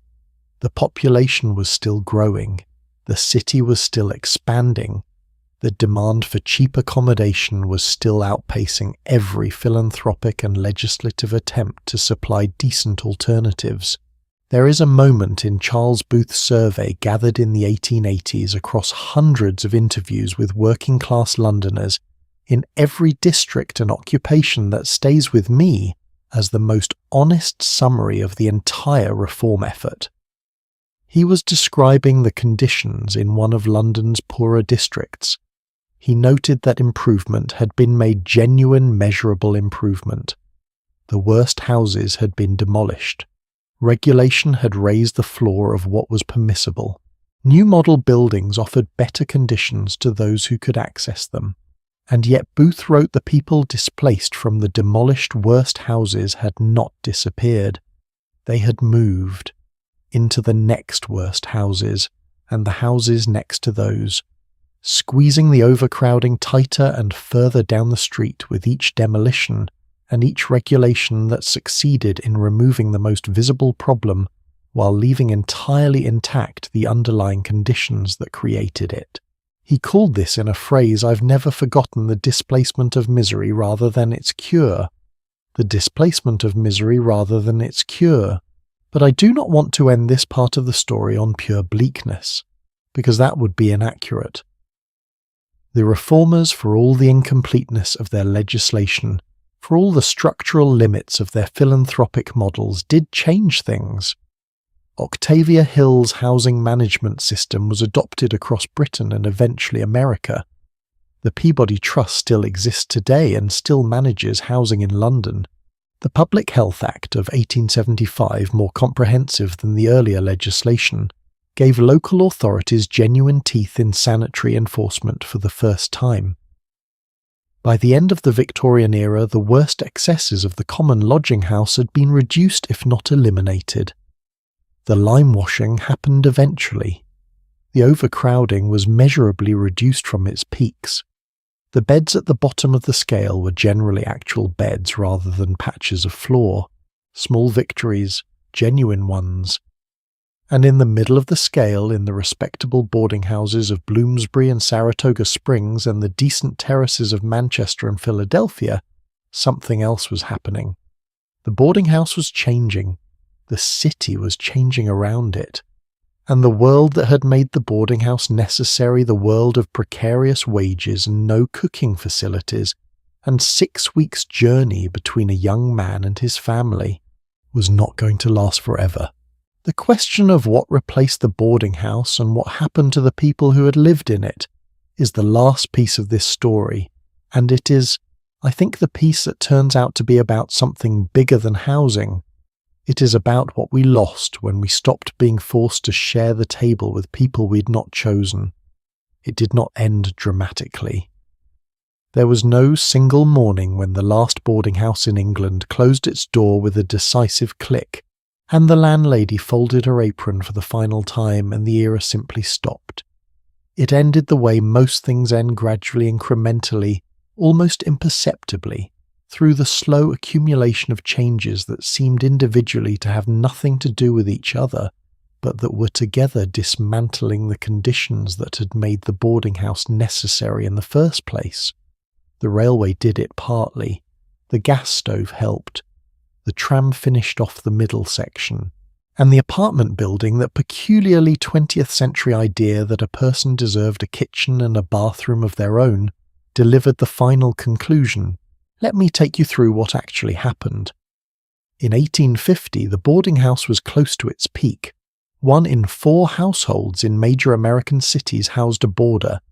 In England, as we established very early in this story, 1 in 8 homes nationwide included a lodger of some kind.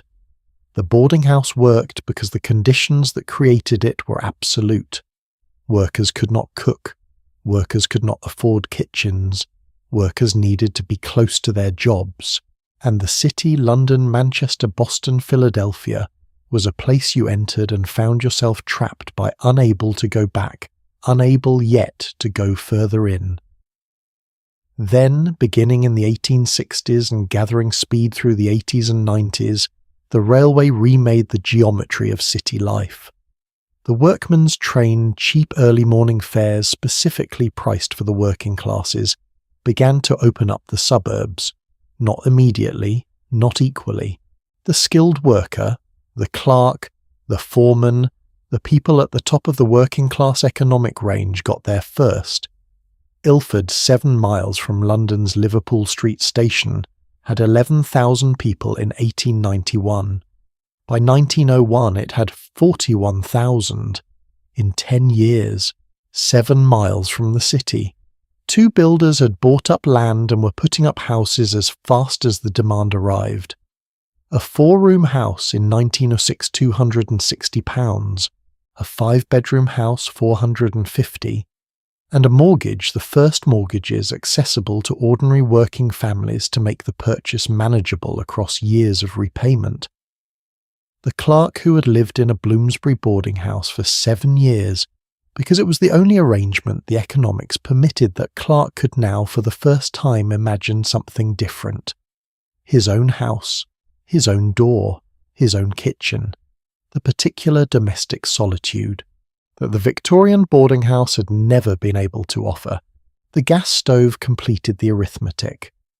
Throughout most of the Victorian period, domestic cooking required a coal-fired range, a substantial piece of equipment that took up most of a kitchen, required maintenance and expertise to operate, and consumed coal continuously, regardless of whether anything was being cooked. The gas stove, which became commercially available and practically affordable in the 1880s and 90s, changed this completely. It required no skill to light. It produced heat on demand. It could be turned off. It could be installed in a small apartment kitchen with the same efficiency as a large one. Suddenly, cooking for yourself was not the multi-hour ordeal of a skilled professional working with specialist equipment. It was something a single person coming home from a long day at the office could actually contemplate. The boarding house had sold at its core a service. The service was cooking and the social infrastructure around the table. When cooking became simple enough to do yourself, when the kitchen became a room you could use rather than a room that required a professional to inhabit it, the service became optional. And optional services, when they come with the cost of sharing your private life with 8 strangers, tend not to remain optional for very long. The census data from Hamilton, Ontario, which has been studied in detail by housing historians, precisely because its records are unusually complete, tells the story in numbers that are almost too neat to believe. In 1890, approximately 35% of urban households in major North American cities included a boarder or lodger. By 1900, 21%. By 1920, the figure had fallen dramatically, recovering only slightly during the Great Depression, when economic necessity briefly drove people back into shared accommodation.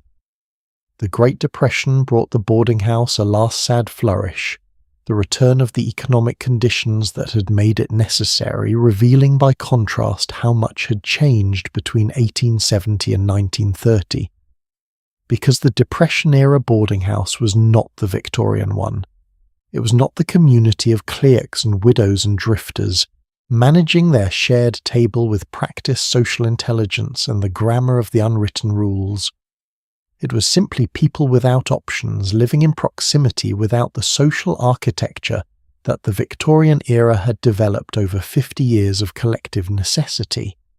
The institution had outlived the culture that sustained it. Now, here is the question I have been building toward since the first paragraph of this story. When the boarding house died, when the clerk moved to Ilford, and the landlady closed her accounts book, and the dining table was broken up for firewood or sold at auction, what did we lose? Not the bedbugs, clearly. Not the cold water in the washstand every morning. Not the watery soup on a Thursday, or the limited looking glass or the coal extra that the landlady charged. With such consistent creativity, not any of that. But something else. Something that I have been circling around since the first time I thought seriously about what the boarding house actually was, and that I want to try to name directly. The historian John Medell, who studied boarding and lodging patterns in 19th century American cities with extraordinary care, described the boarding house as a malleable household, a domestic unit whose membership was unstable by design, that absorbed new people and released others in response to the shifting conditions of the city around it. Malleable, as opposed to rigid, as opposed to the nuclear family, which was exactly as fixed as it sounded, a defined unit with defined members and a door that was socially and legally closed to the outside. The boarding house door was open, by definition, by purpose. The whole point was that strangers came through it, and what that openness produced for all its impracticality, its noise, its tablecloth politics, its thin walls and its complicated social grammar, was daily unavoidable contact between people who had not chosen each other. A social scientist might call this weak ties, the kind of casual low-intensity connections that research in social psychology has shown to be disproportionately important for individual well-being and for the health of communities. Strong ties are family and close friends, the people you chose, the people who chose you. Weak ties are the acquaintances, the neighbours, the person you see every morning at the coffee shop and nod to, and whose name you might not know, but whose presence in your day has a texture and a warmth that you only notice when it disappears. The boarding house was an industrial-scale producer of weak ties. 8 strangers forced into daily proximity generated almost inevitably, almost accidentally, a web of small connections, small recognitions, small acts of notice that constituted something real, even when it was not named and not particularly valued. The apartment building was a machine for eliminating weak ties. You entered through a private door, you went to a private floor, you entered a private kitchen, and the people on either side of the wall might as well have been living in a different city. I want to be careful here, because I'm not arguing that the boarding house was better than the apartment. It was not. It was noisier, less private, less clean, less safe, and considerably less equipped with the sanitary infrastructure that distinguishes a good life from a difficult one. The apartment is a genuine improvement. I am writing this in one. I would not trade it. But improvements tend to come with losses attached, and the loss that came with the triumph of the private apartment, the loss that I think we are still living with in ways that express themselves in loneliness, statistics, and in the specific modern phenomenon of living next to someone for years and never learning their name is the particular texture of life that comes from being known, not because you chose to be known, but because the architecture of your situation made anonymity impossible. There is a specific statistic that I keep returning to when I think about what we inherited from the collapse of the boarding house. In the United States today, approximately 28% of all households consist of one person living alone. One person. In 1850, at the peak of the boarding house era, that figure was close to zero. Almost nobody lived alone in Victorian America. Almost nobody lived alone in Victorian England. Not because they all had families, many of them did not, but because the economics and the architecture of the era simply did not accommodate solitude. If you were young and working and in a city, you were in a boarding house, or in a shared room, or in a family household that had taken in a lodger.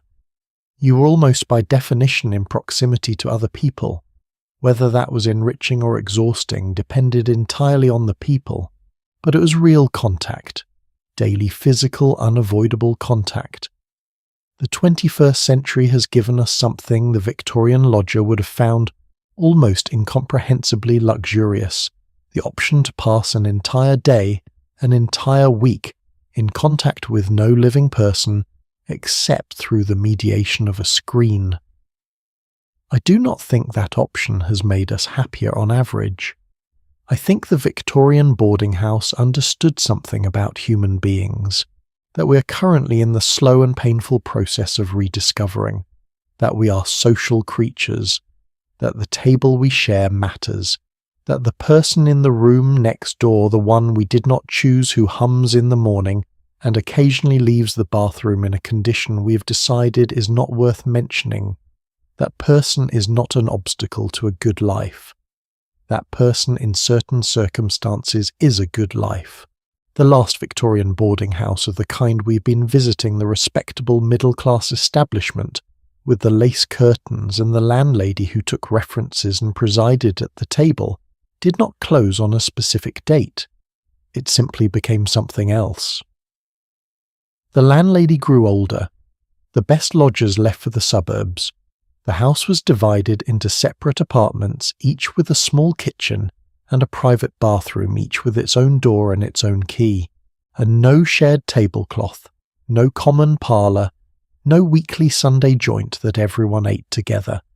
The last lodger left, and took with him, packed invisibly among his few possessions, the fraying boot, the photographs on the mantelpiece shelf, the small object from home that never needed explaining a whole way of life that the city did not know it was losing until it was already gone.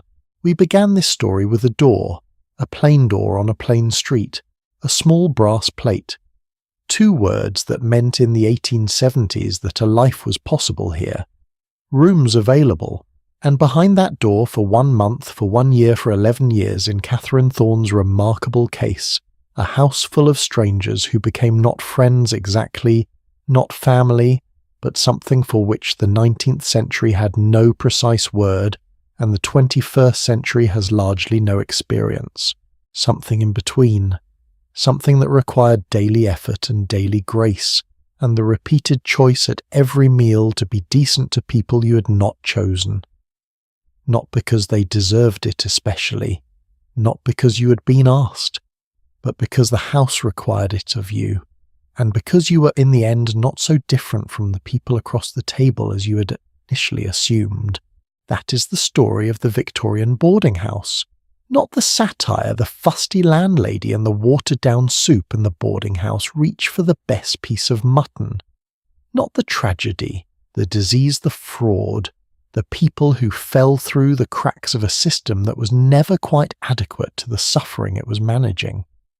Both of those things were real. We have been through all of it together, but the truest story is something quieter than either of those. It is the story of 8 people sitting around a table on a Sunday afternoon in the autumn of 1878, eating a joint of mutton that is not quite what any of them would have chosen, listening to a man across the table tell a story he has told before in a room that smells of coal and tea and the particular warmth of other human beings in close proximity, and being despite everything not alone. That is all the Victorian boarding house ever was, a way of not being alone, and perhaps that was enough. We've come a long way together tonight. Through the landlady's accounts book and the dining table politics, through the thin walls and the thin soup, through the love that formed in parlours where nobody was supposed to notice it, and the ambition that sharpened itself on daily observation, and the small china dog on the mantelpiece shelf that an etiquette guide said you should not have, and that you kept anyway because it was yours. Thank you, genuinely from the bottom of my heart. Thank you for spending these hours inside this house with me, for listening through the long story of a world that no longer exists but that left us in its passing, a question worth sitting with. What is the table you share, and who is sitting across it? I hope tonight, wherever you are curled up, settled in the room, quiet around you, you feel the warmth of that old house. Not the drafts, not the regulations, the warmth. If this story found you and moved you in any way, please share it with someone who might love it too. Leave a comment telling me where you are and what you're thinking. I read every single one, and they matter to me more than I can properly say. And if you want to know what comes next, if you want to step through another door into another forgotten world that history remembered just long enough to lose stay close, the next story is already waiting, and something tells me you are going to want to hear it.